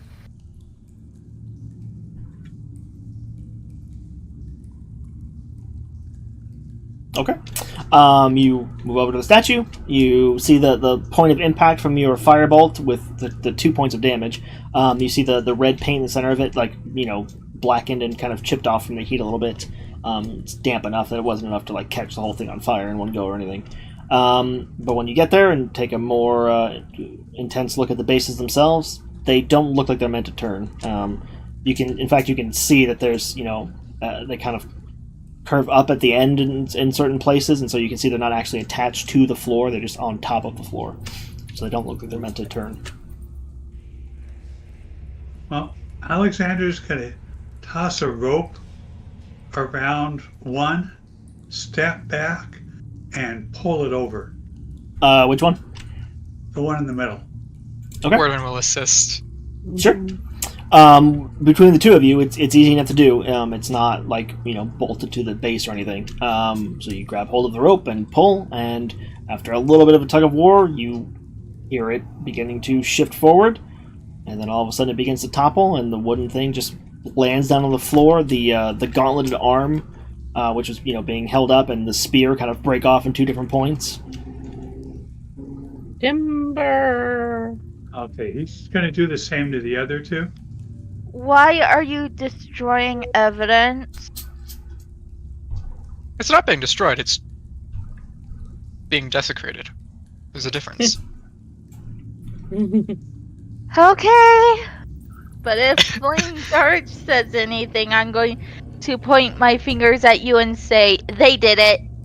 Okay. It's not like we're removing the evidence. What's in this room? Well, first off, you guys go to the second statue, the one with the Harlequin mask. You pull it down.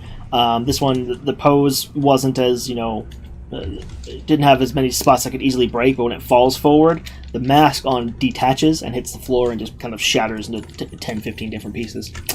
What's the face underneath the mask look like? It is essentially a skull with no skin over it. That's disgusting. I don't- You guys- That's gross. They are I the don't dead three. I just don't understand why people would worship.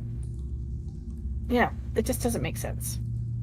While they were Says- doing that, and before Caitlin goes in, Valentina is looking at this thing to see whatever this might be. I think that's just something on the map that isn't supposed to be there, because there's nothing supposed to be there, so ignore that. Okay, well then. Could be the ruins of a go door. with it. Sure, we'll say it's a door that got busted down. Moon's going with them. Alexander's going to pull over the last Sure. statue. Two of you pull over the last statue. And this one is the which one is the southern one? The black-robed skeleton with its jaw open wide and its bony hands outstretched. So as you pull it down, both arms, the hands go forward into the ground first, kind of snap off at the wrist areas, and the thing topples down. And Alexander and Warden, you feel just a little bit of a chill. And that's it. As the three of you go into that other room there, you see a number of crates spread out throughout the room here. There's 9 of them, as well as a couple rats that kind of run away and scurry away from you guys and kind of try and duck into corners as you get in there. Looking through the crates, 6 of them have a bunch of packing straw, and nothing else. The other 3, they're empty. Can I tell empty, what was empty? what was in it before they became empty? Make a perception check.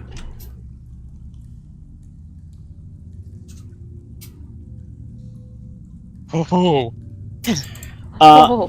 One of them, you can Whoa. see some crumbs in the bottom of it, and leading you to believe that there were probably, rations or food stuff in here that maybe some of the rats got into and tore a little bit of it open. One of the boxes you can't tell at all, even with a natural 20. There's just nothing to go off of. But the third box, there is a distinct chemical smell to it. So some kind of alchemical supplies, maybe. Some kind of potion, something like that, but you can't say for certain. Can I check out the ones with the straw in it to see if there's anything left over from there? Yeah, I assumed you guys did. That's why I was telling you that all you find in those is just the packing straw. Okie dokie. Okay. I don't. Alexander's looking at those crates, looking at the straw, looking back at those statues. Anybody want to have a bonfire? And I look at him and I'm like, no. We might need to show this place to somebody at some time. Exactly. Not to mention, where would the smoke go? That's Ooh. what I was waiting for. I figured they'd light the fire, then we leave. But No. yeah, that was that one hallway. I think if it gets too hot in here, that one hallway might explode that we walk through. Then we have to go back through.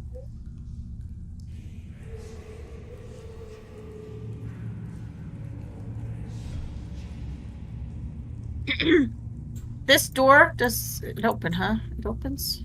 Yeah, it opens and explodes. And there's no secret rooms. Hey, Alex, is there anything secret in this room? I'm tapping walls. Yeah, Alexander's gonna search. There's got to be a second way out of here. Guidance. We passed a door on our way here. No signs of another way out, Alexander. Nothing secret, nothing hidden. There is, however, in that room another crate, and in this crate there are 5 unlit torches sitting in the bottom of it.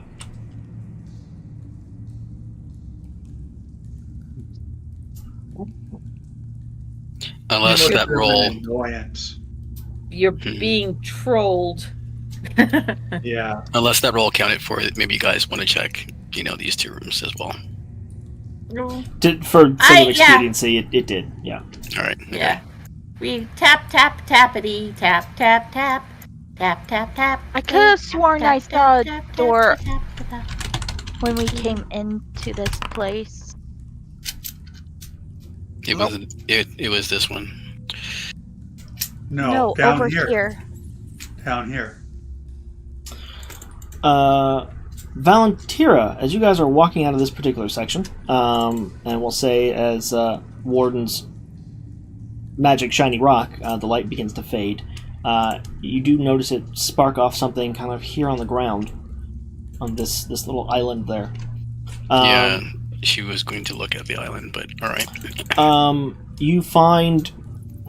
Well, what catches your attention is the glint off of a piece of metal, and when you hone in on it, it's a ring, still attached to a severed finger.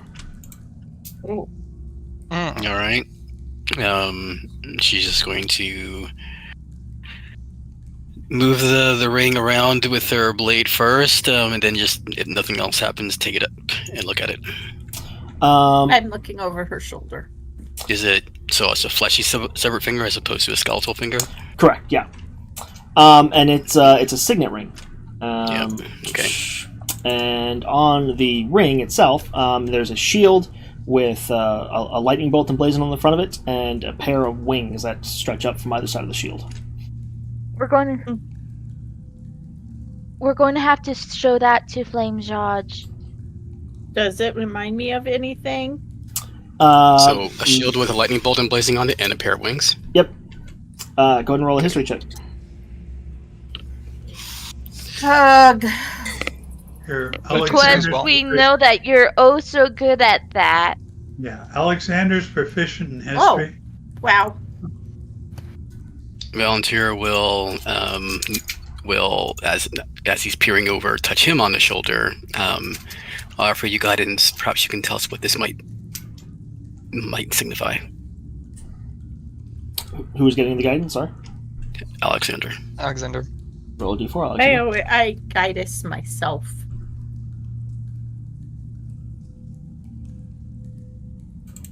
So, Okay, so I got 21. both of you feel like you've seen it before, and you're kind of like racking your brains trying to figure out where it's from. And then Caitlin, you remember immediately. You saw it on the staff in the bathhouse. They had on the just under the collar of their uniforms. They had this symbol emblazoned there. Who did? The staff up in the bathhouse. Yep. Oh, the people who. Oh. Do you think? Oh, the people who own this place. Ooh. I think he got punished for accidentally revealing this place to us. Maybe. Can we tell how long the finger has been there? Roll a Yeah, I medicine was gonna check. say We have anybody proficient in guidance. medicine? I am Okay. guidance. Yeah, Caitlin, it's very recent. It's really recent. Like, probably 24, 48 hours. Could I tell if it was taken off the body after it was dead, the person was dead, or if it was the person was alive when they lost it? With that medicine check, yeah, you could tell that they were alive when the finger was severed.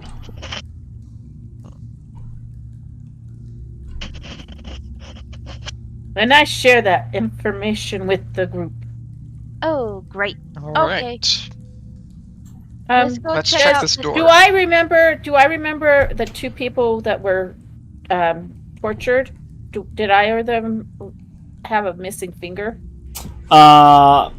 You didn't stop to check, but the bodies are there on the way out. If you want to take a look. So, I'll say Yeah. when you guys do eventually make your way out, you stop to look, Door. and neither one of them is missing a finger. Door. All right. Door. There is a door. I'm waiting for the rest of the party though. Door.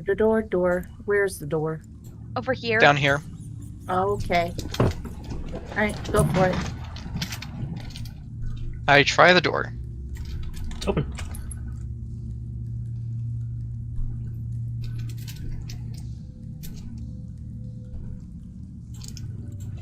Empty.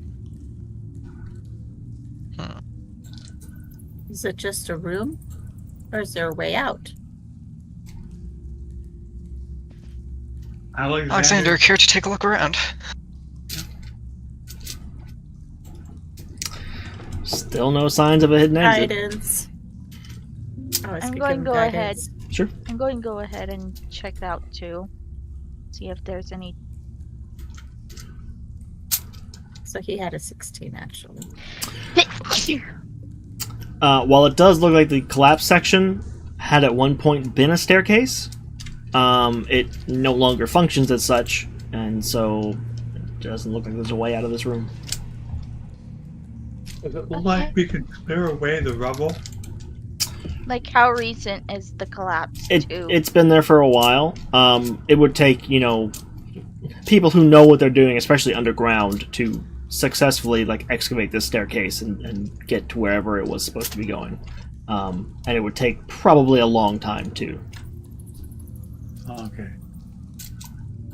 Okay, I guess we have to go tell Flames Dodge what we found. Because I don't know if there's anything else in here. Any more secret to be found.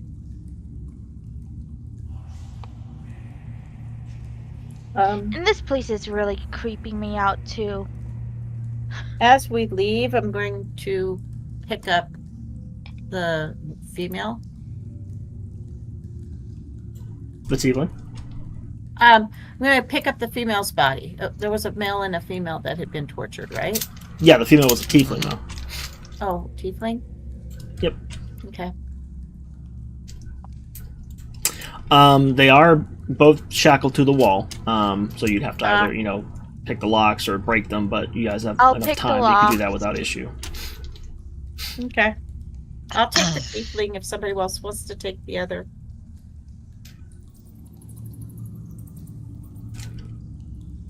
I'll pick the locks of Did both we of them. ask I can how take the long other do they one. look to have been dead for? Okay, yeah, I'm going to do a medicine check on these guys. Sure, roll it.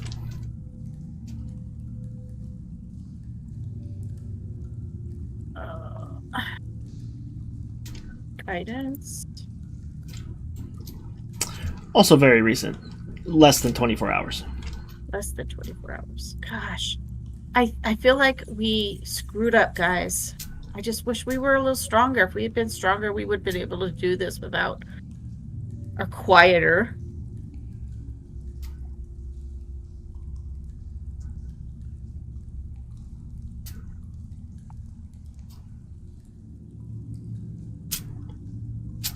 Okay.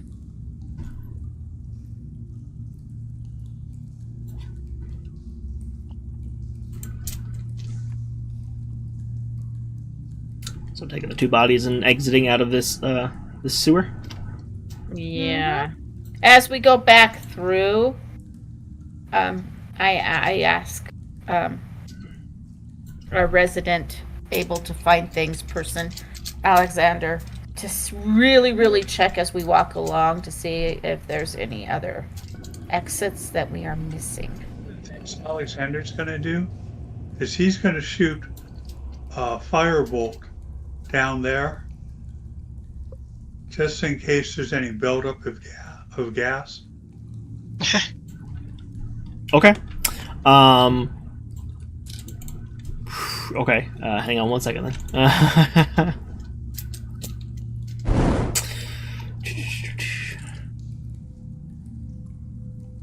Where's Val? Val, where are you? She's all right. dead. We're here.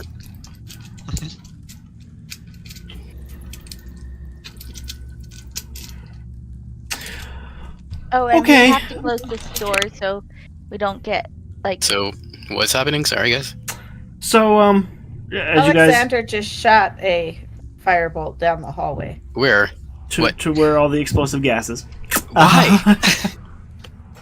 Which is in case people were hiding there, is what his thought process was. We'll say he's reading the spell, and You did that Valentina. while I was coming from the door. Yeah, I was gonna so say I'm Valentina just comes like, through the hallway at the last second, just in time to see a tongue of fire go streaking off into the distance, and puts two and two together and says, "Why?" And then there is this Kaboom. massive rumbling explosion from the far side of the hallway, in which all of the wooden support pillars that kept that ceiling intact are destroyed, Crap. and fire roils back down the hallway toward where all of you are, and Alexander, just because it's in a close space and, fire and force travels a lot farther, it doesn't get to you to do damage, but you feel the heat even from this distance. And as the fire begins to recede, there is a secondary rumbling, and dirt and dust, just this cloud of it, come rolling down the hallway as the entire ceiling collapses in the other section. Alexander! Why? Why did you think that was a good idea? What have you Why? done? Valentina stomps in. You were just trying to burn off the gas. Okay, let's hope we missed something. So wait, the Yes, ceiling. Because we are now trapped. How Yes. far does the ceiling collapse? Down towards this hall. If Pretty at all? much like just at the top of the stairs there. Like over there. Okay. Okay. All right, you're gonna go over every single piece of the wall. We are going to take excruciatingly amount of time to try to find another way out. Val is coming over here along with Alexander, but she's trying to see if it's even feasible to move the rocks away. And The how entire room's collapsed. That's gonna take way too long. Well, she didn't see what happened, so. Yeah, you just see a ceiling collapse, and I mean you did come through this area, on the way in here. Yep. And there was a large section with gas, so if even half of that section collapsed, that's bad. She's just scowling at Alex, like, "Oh, you daft! You might have trapped us in here." Good. I turn to Kate and I'm like, at least we won't start to get to death with my magic. Well, We might suffocate, however. I didn't Yeah. want to say it. We need to find a way out of here. Well, you might immediately. suffocate. I will be fine. 100 years from now, they're excavating new sections of the sewers. They just open a cavern and there's Warden. Like, hi. I've been in low power mode for 100 years. These were my friends. Motions to 4 skeletons next to him. That's thank you for awful. rescuing us.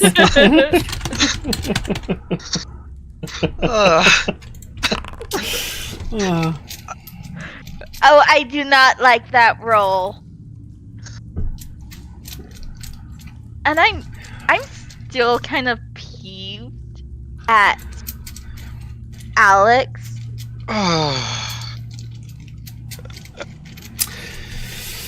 Okay. All right. These are the okay, antics all right. D&D parties live for. Yeah. And die for. And die for. And die Okay. We better find another way out. At the very least, we can try the doors that have already been caved in. Maybe the stones are not tightly packed. Reaching. She's gonna go up here and look in this one to see if there's any way to do anything with this. Everyone go and make an intelligence check. Oh, wonderful. Yeah. Oh! Not a bit Oh. small. Oh! Oh. Okay. Okay. So Two what plus has two, your 0 bright minds have characters come got up this. with? What has your bright So, minds come up with? Caitlin, Please. Warden, of the areas that you have access to, you've thoroughly searched for hidden doors, and nothing has turned up. We'll say you spend another hour doing that as well, just to verify, and there aren't any. This is it. And then talk begins to turn toward excavating some of these collapses. As far as you've been able to tell, there's only one possible place that indicates it goes up. All the rest of these, they mostly look like they're level, so excavating them out could lead to absolutely nothing. There's a chance one of them might loop around somewhere, but you didn't see evidence of that in other parts of this sewer. So your best bet is probably that one staircase that was recently, or not recently, but that you recently saw collapsed. Yep. Back to that one doorway. Yes. Yeah. Okay. Okay. Come on, Guess we're guys. going that way. Yeah. That one. That. In that. Yeah. Oh, this way. This way. Through here. Right. I knew that, Okay. says the lost cat. Now that So- I think about it, does this look recently collapsed? It does not look recently collapsed, no. We had already asked that. Yeah, Okay. I asked that. But But yeah, I didn't again, tell the... it's the only possible one that you see evidence of stairs in, so it's possibly your best bet. So I have good news and I have bad news. You're gonna start clearing, and it's gonna become evident that this is going to take a while. What do you guys have in the way of supplies? Okay, Yeah, I have rations. good berry. I can purify water. Okay. There's, in that case, between Goodberry and Purify Water, you guys don't have to worry about supplies, because there's plenty of water, that you're standing in, so you just put in a container and purify it. Goodberry, one's enough for everybody. So, you have enough food and water. Everyone go ahead and roll an athletics check. This is a group combined check. Wonderful. Athletics. At least Aiden? I have... I'm gonna guide myself. Wow. Oh, not that it fucking matters. Sarah, did I hear I'll you just- say my name?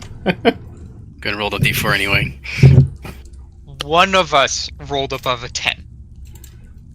Good. 20. Well, two of you, yeah. You got a 20 and you got a 10. Oh, so you said above a 10, yeah. Oh, and Alexander rolled 12. Okay, so, guys, Oh. I have a negative 1 in strength. Be glad that I took proficiency in athletics. So yeah, here's the thing. Like I said, it takes a while. Warden probably gets the most done just because he can avoid sleep. I know he has to low power mode, but he can, still, I'd say probably move some rocks even while the rest of you are having to sleep. So you guys get to excavating. The day goes by. You've made some progress. You stop to sleep. And everyone levels up. Ah! Okay. So Okay. we are... What level now? Level 4. Level 4. Okay. do I want to... I'm not multi-classing yet. Next level, I'm multi-classing. The bad news, want? however, is that the excavation takes several days. Thanks to God. that combined roll. Not as bad as it could have been, because, you know, some of you did roll decent, and then we had a couple that were not so decent. But it was going to be a long, arduous task to begin with.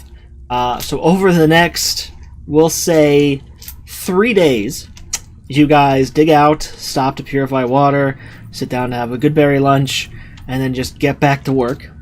And after those 3 days, you finally excavate enough, and you have to be very careful not to cause like secondary collapses. So, does anyone have like mending, for example? I do. Okay, so Caitlin kind of at the forefront whenever a new area is cleared and mending any of the large cracks in the wall as best she can, just to reinforce Why and make am I sure. dead? I don't know. I didn't do it. So as volunteer. Well, and you guys are unconscious, not dead. But yeah, I don't know why it did that. It's because the a long level up rest. thing. Yeah, so That's the opposite of what a long rest is supposed to do. let me fix. It's the level up this thing fucked up. is the issue. Okay. It's still the opposite of what a level up is supposed to do. So, I So have to level roll. up.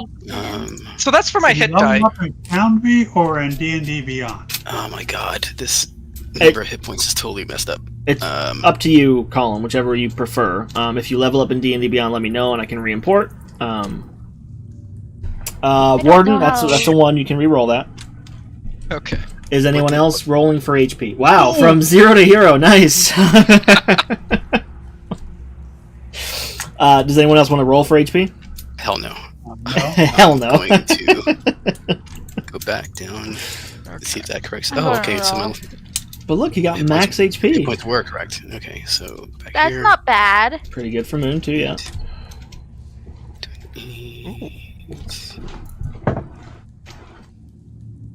I always take. That Okay, that's The correct. regular. be Do I want to take Level up And and then- Foundry Pressure. doesn't seem to do anything Sentinel? for me. I took Warcaster. The level up button doesn't do anything, Colin? Yes, I click on level 3 to level 4, and it doesn't do anything. Nothing happens. Let me give it a shot. No, I'm taking a feat. Yeah, it doesn't look like it did anything for me either. Unless... Oh, it took a second. Do you I'm want taking- average hit points, Colin? Yeah. Okay. What is the one that I wanted, Kenny? Not Um, spell sniper. sharpshooter? Yeah, sharpshooter. Colin, you get another cantrip and can prepare another spell. So which ones do you want? Let me take a look. I also get a new Eldritch. Do I get an Eldritch Identification at this, or is that next level? Let me check. I can check for you while you... Just go ahead and look at spells. I'll see if you get the invocation at this level.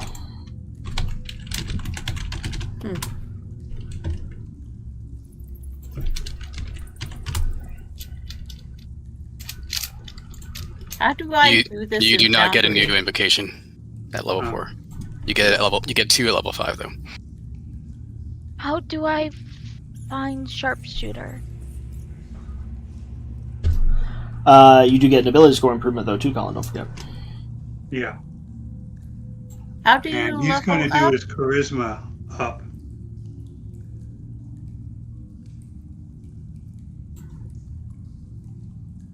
You know, I'm rather thankful for the change to Sentinel. Giving it a bonus to strength or dexterity. You went dexterity, didn't you? And no.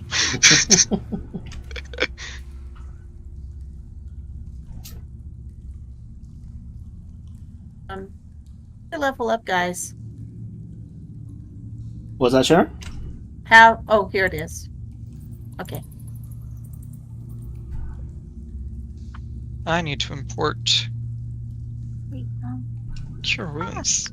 I get another spell.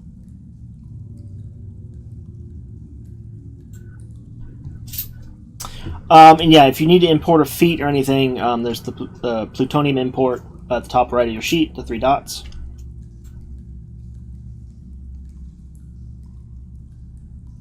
Okay. Plutonium import. Okay, I'll do that after I get my spell. So,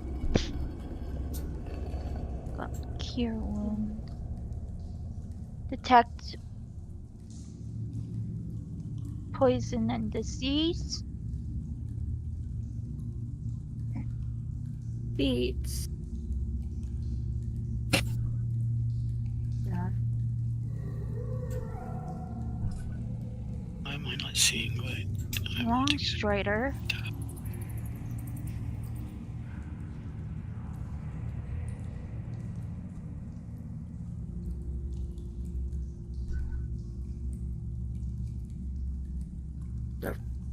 Okay.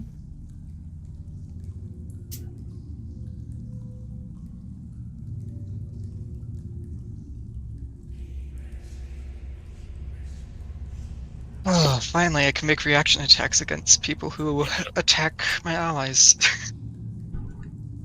How dare you?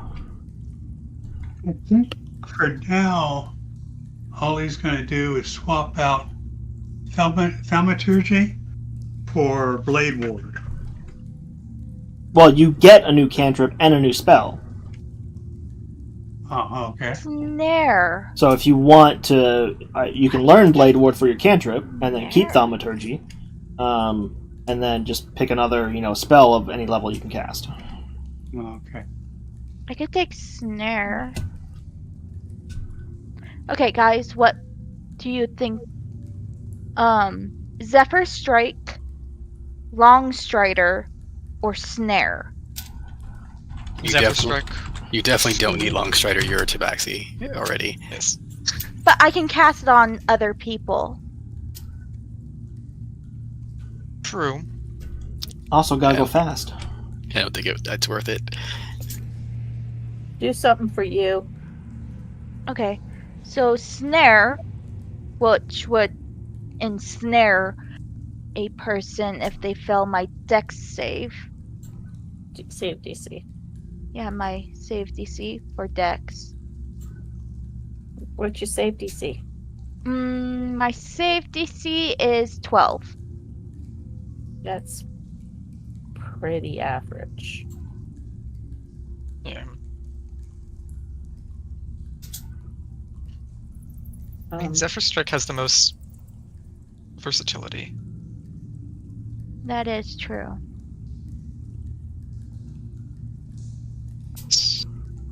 Or I can take Speak with Animals.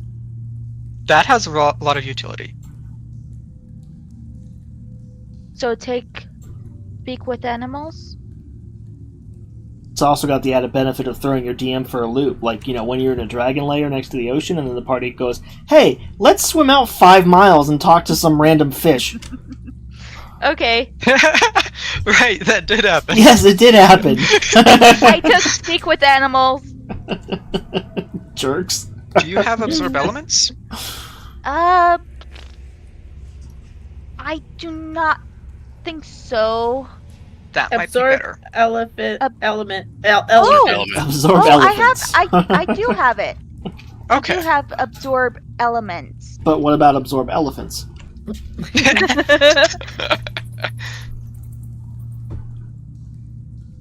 That'd be scary. Just see a ranger walk up and suck an elephant into their chest, it's gone.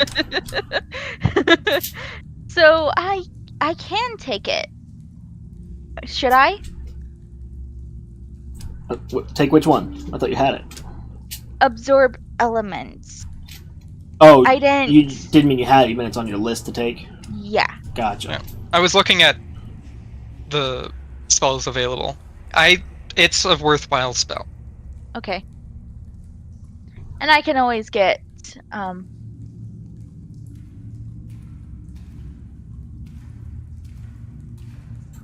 Wait. Why does it have a D? 6 thing. Because the new version, I think you can empower your next attack with it, right? Oh, my next melee attack. Yeah, there you go. Yeah. So you get Okay, to I'm throw going back to- whatever they hit you with, you get to throw it back in their face.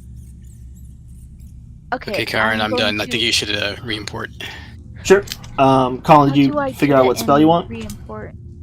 Yeah, I'm in D&D Beyond. Oh, okay, you're doing it there? Yeah.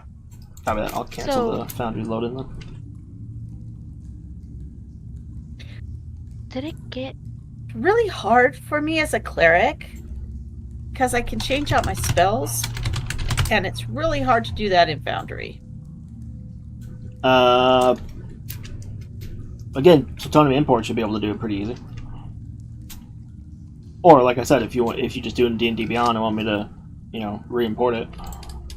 Yeah. Okay, Yeah, I'm all done in D&D Beyond. I'm all done in D&D Beyond too. There's the campaign. Hmm. Alright, I'll get Stewart first since he was done first.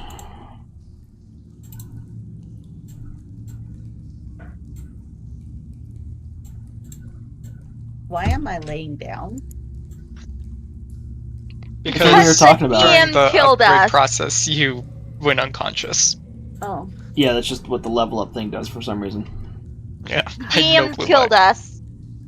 That's what happened. I didn't cause a ceiling cave in and, get stuck in the sewers for 3 days. That's all I'm saying. Oh yeah! That was... our resident... Or Iron Ah. Dancer. yeah. That's a pretty neat feat you have, Valentira. Yeah. What feet? Agent of Order. Oh. Because she, for her background origin feat, she took Sign of the Outer Planes, and so when you do that, you can get some particular feats, and so I took Agent of Order. Yeah.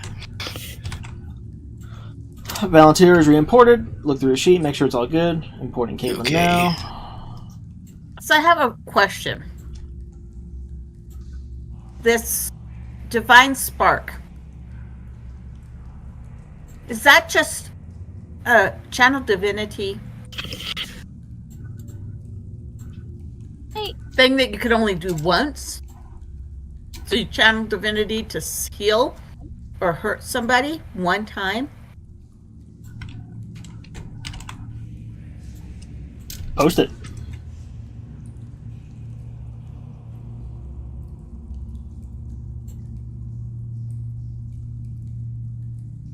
You gain a +2 bonus to attack rolls.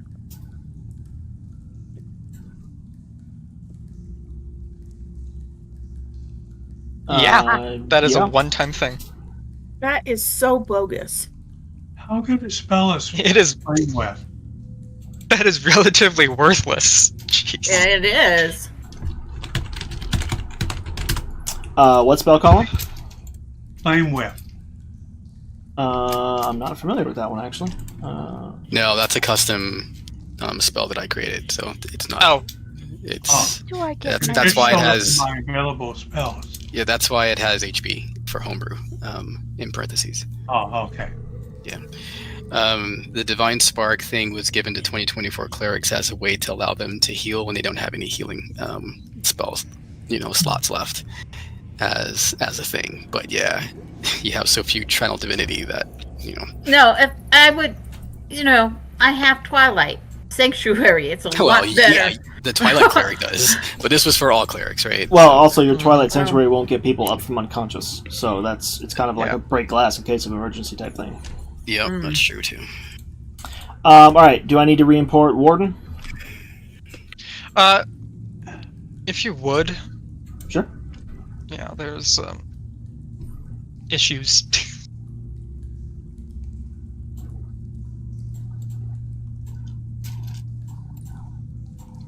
Yeah, and I'll have to. Let's see. Why does it say that? Okay.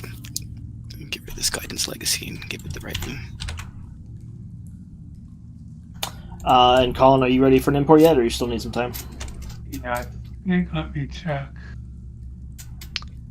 Ah, there we go.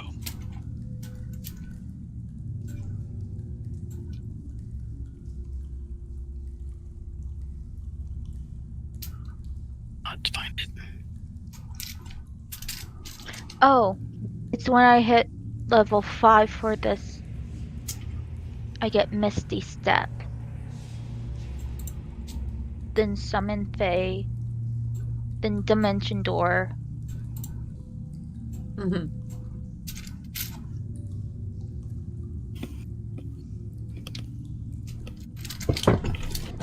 Yeah, looks like I'm ready. Copy It's that. a feature that Fae Wanderers have. So class spells. Hey! Who killed me again? Re-import? No? I mean, is your HP on D&D Beyond currently 0? I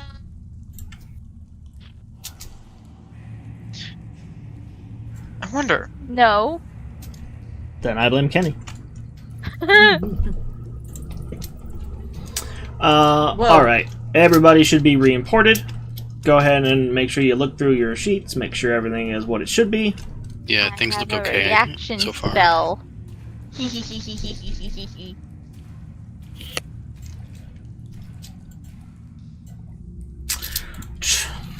Alright, and so with everyone's level up complete, yeah, you guys spend the next part of 3 days excavating out... Wait, what's up? I just remembered I have Savage Attacker. There's ones that are rolled for damage that I could have re-rolled. Oh, you had it prior to this level up? It's my origin feat. Nice going, buddy. Nice going. So yeah, the next 3 days excavating out, having to sleep in the sewers and rely on good berries and, purified sewer water. And like I said, Caitlin going up to significant cracks in the wall and mending them as best she can to avoid secondary collapses. At the end of the 3 days, you eventually move one more rock, and then the pile of rock you can see above you begins to shift on its own and tumble downward, and you guys all kind of brace, expecting this massive cave-in. But it was just kind of the top layer, and now without the support underneath it, it tumbles away, and you see an opening in the ceiling. And taking the stairs up, you find yourself in another section of sewer, because the staircase didn't go up that high. However, as you look around left and right, you can see other small grates in the wall. I say small, but they'd be large enough for someone to climb up through. And every like now and then, somebody one like of them, Moon? any one of you, That's true. all of you. Yeah. But every now and then, one of them spews out a bunch of sewage. Looking, I mean, there are ways to go left and right. You can go exploring if you want to, but you don't know what's down here. You don't know which way to go to get to, an actual exit. And with the city the size of Baldur's Looking Gate, at all the grates, watching the stuff come out, is there a grate that doesn't have stuff come out all the time? yeah, none of them have stuff coming out all the time. And in fact, at the moment, looking at them, they're all, pretty still.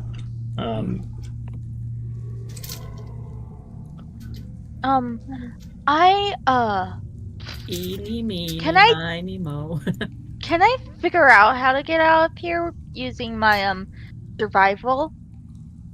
You can attempt to, but that's what I was getting at, is that down here in a city this size, and you have no map or anything to go off of, you can try, but it would be difficult. I'm going to try. Sure. Go ahead and roll survival with disadvantage. Okay, Guidance. So it's alt for disadvantage, correct? Yep.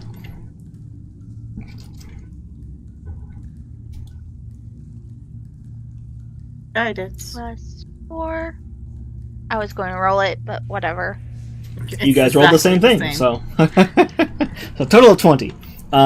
Because that rolled with advantage, not disadvantage for some reason. It's control for disadvantage. Oh, did I tell her it was alt? My bad. Yeah. Yeah, alt for advantage, and like I remember that because they both start with A. Then control for disadvantage. So you guys make it into this section of sewer, and looking at those grates, Moon does not want to risk one of those, so she starts looking around for different exits.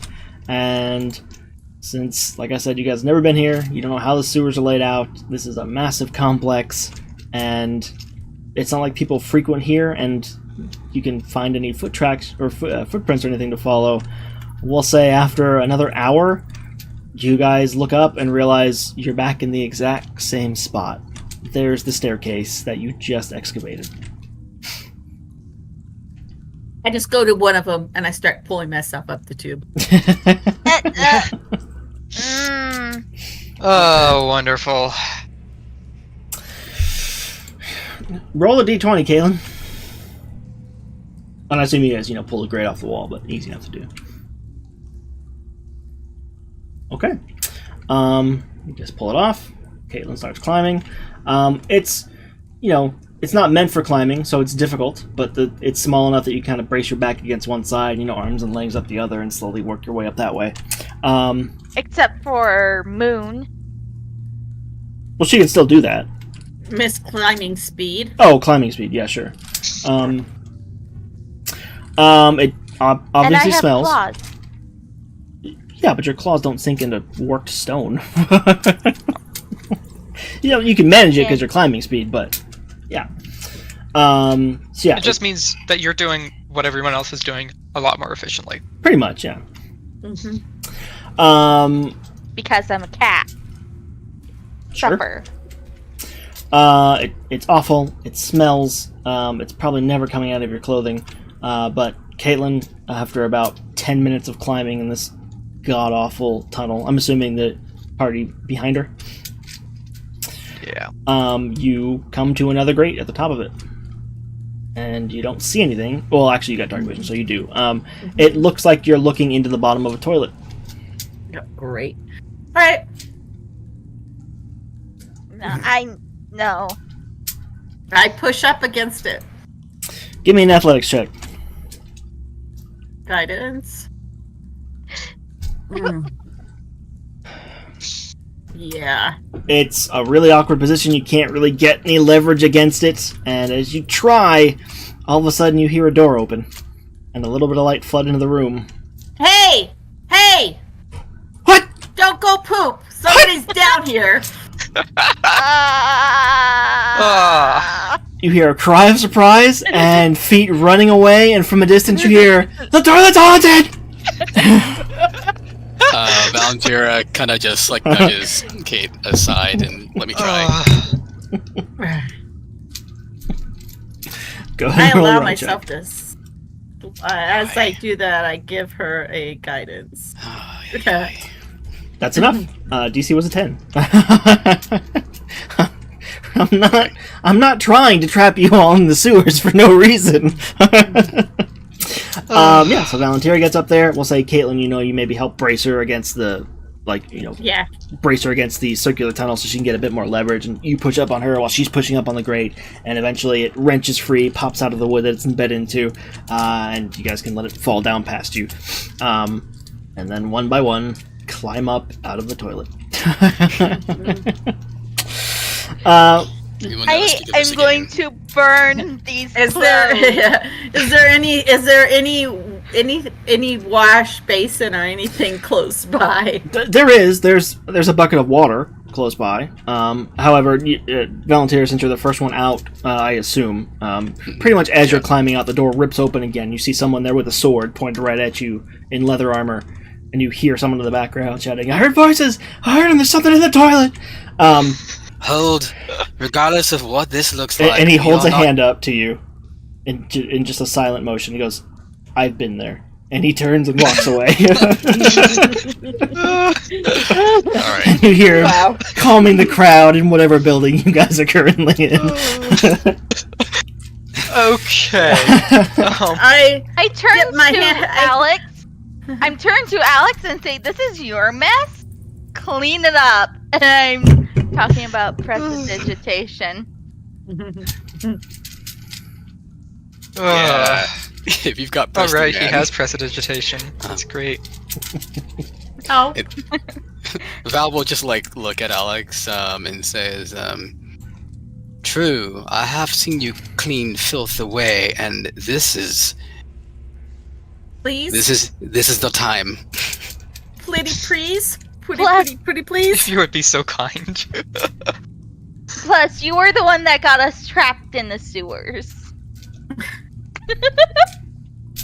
Pretty please. Colin there. Yeah, I'm here. Yeah. Okay. Can Yeah.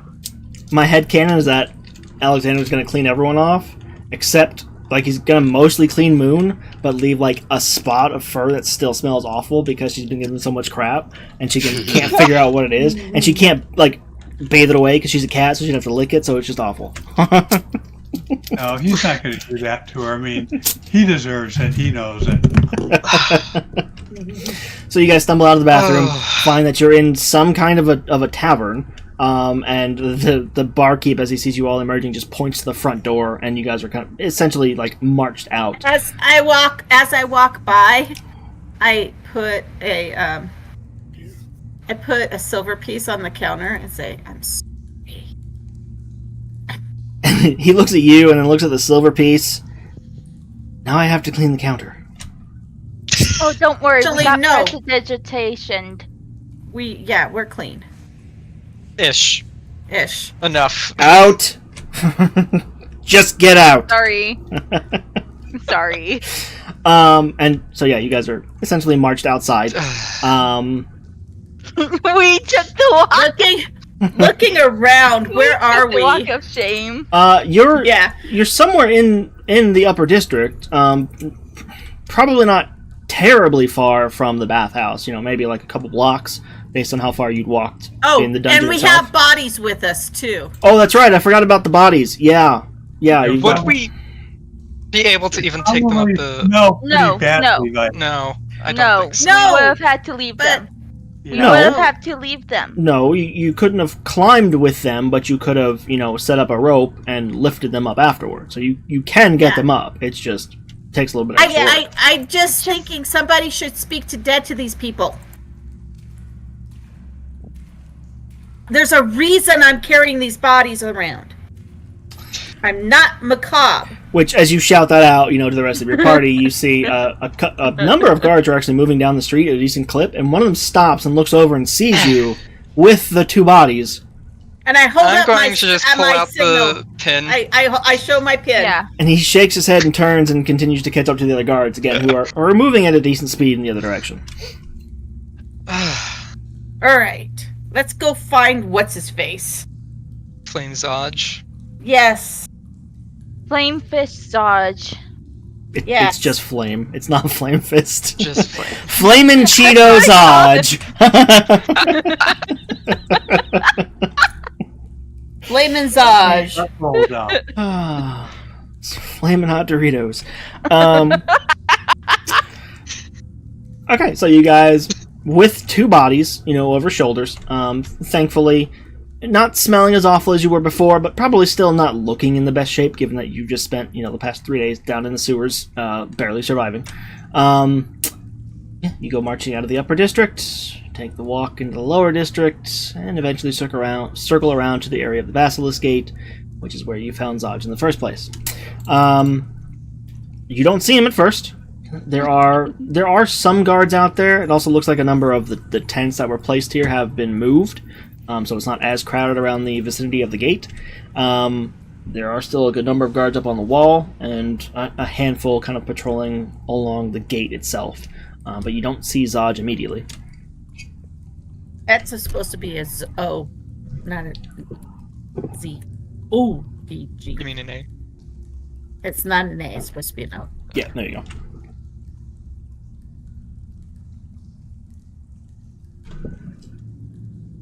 Okay. All right. Go up to him and drop the bodies at his feet. Well, he's not there. Oh. Where's he at? You don't know. Where's Zaj? One of the nearby patrollers stops and looks at you and then seems to recognize who you are. He's in the upper district. Crap! Where? Something about a street collapsing next to a bathhouse or something. He had to go Oh, take a look. okay. Oh, okay. Yeah. We that turn makes around, sense. we go back. I tried to hint at it. I said the guards were moving up the street at a decent clip like 3 times.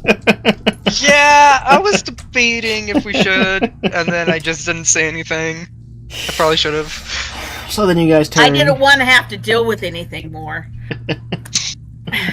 You guys turn back up to the upper district. At this point, it's getting into the evening. The sun is beginning to set by the time you make it once more to the neighborhood of the bathhouse, and it doesn't take long to find where there are some people gathered and looking, and you turn onto the street where there is indeed a rather large gaping hole in the floor of the street itself, and one of the And nearby businesses has collapsed inward as well. Not completely, but about half of the building is now in what looks like a giant sinkhole in the floor. When I see that, I look at Alexander and I point with my whole entire hand, and I don't say a word, I just point. I look at you and I say, zip it. We're not confessing to anything. I didn't say anything. The gesture might lead some assumptions. Luckily, no one really seems to be paying much attention to you, since there is a sinkhole in the floor, more or less, at least from their perspective. Key.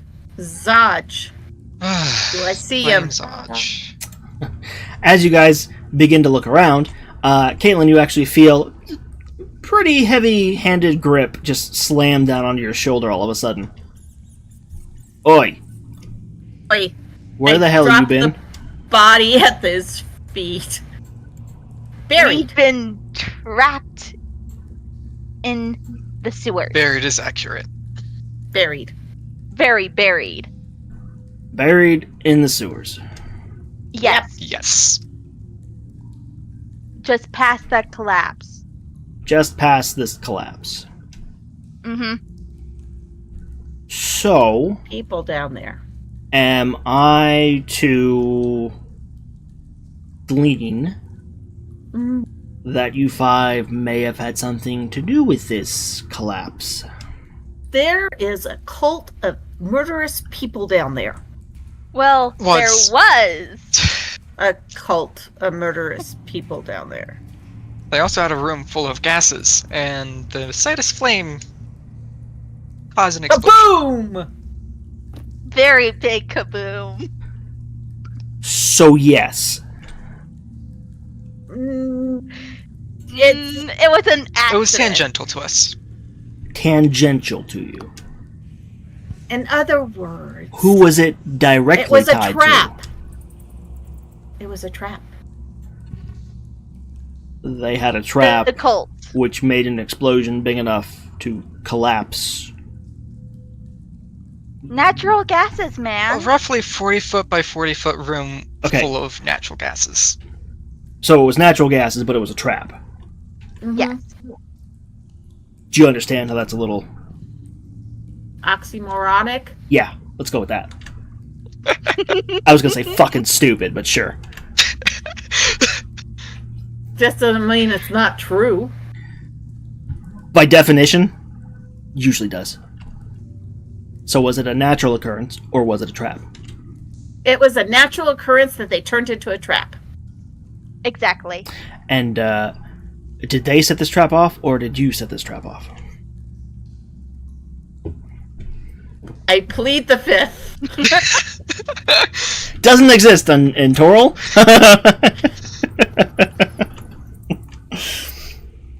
Valentir is just remaining silent at this. I look up. Okay, we found these people down there. They were tortured to death. There was another guy who was tortured, who was killed, but we weren't able to retrieve him. But we And- retrieved them. Why don't you?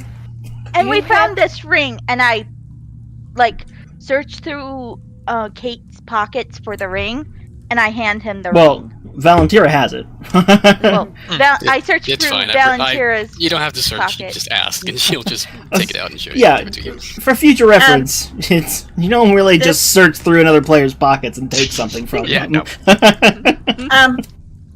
The ring was taken when the person was alive. So this finger was cut off when the person was alive. So you show him the ring, and as soon as he sees it, his eyes go wide, and he tries to snatch it. Are you going to allow him to, or are you going to try and keep it from him? Nope. If I say A or B, and you guys say no, that doesn't give me an answer. We're not gonna let him snatch it, I don't think. One or two. Yellow.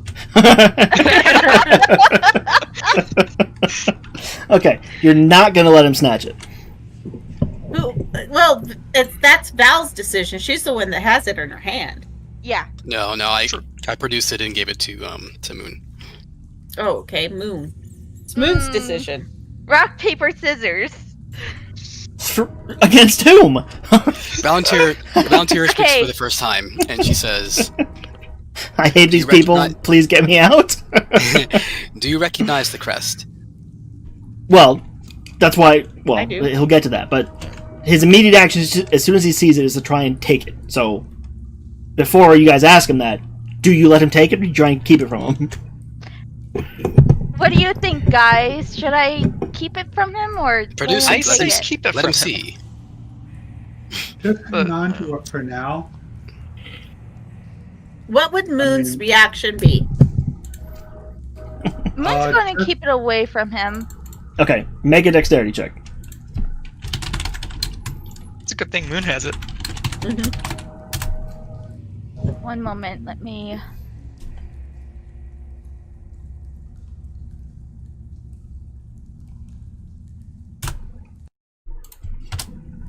It's not letting me. Oh, there it goes. Finally.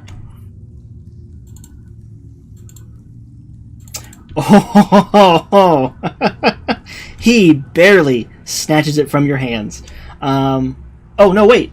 It rolled twice, probably because it was lagging, and the first one was a 13. He does not get it from your hands. I don't know if you could see my Whoa. rolls. Ooh, no, we can't. I didn't even tell it to do a GM roll. I just did roll, and it still hit it. So yeah, so I hit it. It didn't go through, and eventually it did roll twice. The first one was a 13, so he does not get it. He reaches out, tries to snatch it from you, and you pull it back in time, and he just growls, "Stop flashing that around, you idiots!" And then Val, when you ask him that, he says, "Yeah, I do. Let's talk about it somewhere else." And I store it away in one of my mini pockets that I have on my person. Does he notice? Okay, I'm going to do it sneakily so nobody knows which pocket I put it in. Sure. Roll a sleight of hand check. Sleight of hand.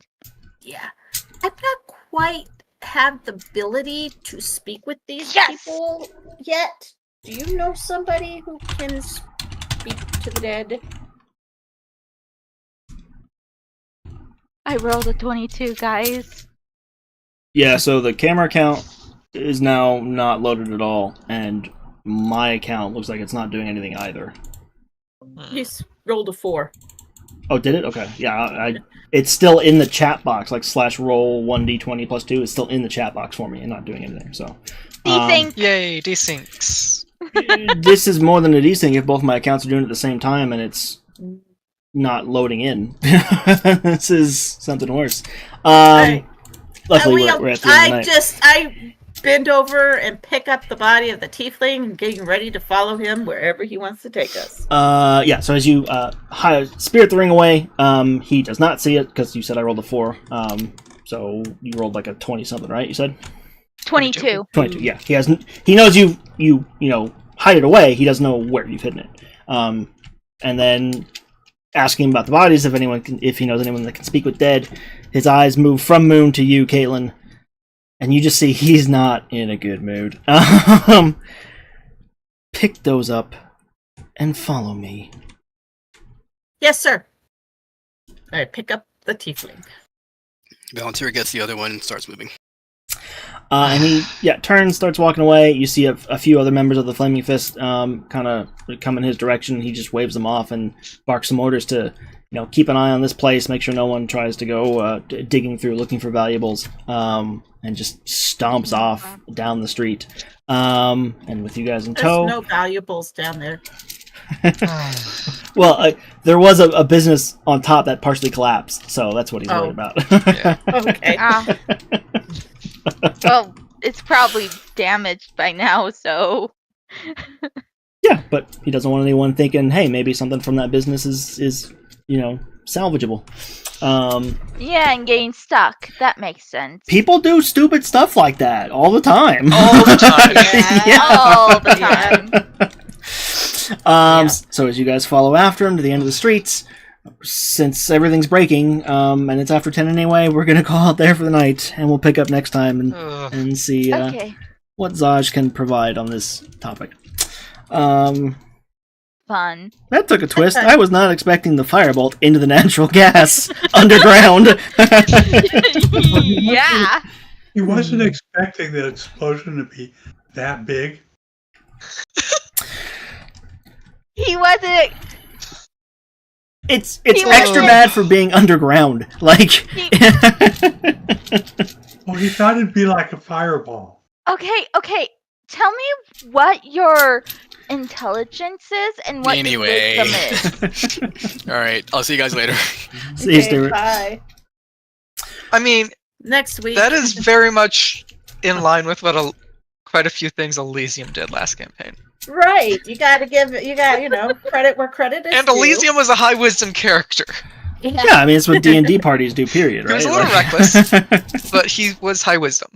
So, and Colin, it wasn't so much the explosion itself, it was the fact that the explosion took out the support beams, and that's what caused the cave-in, because the support beams are just, just wood, and getting blasted in an explosion like that was enough to take them out, so...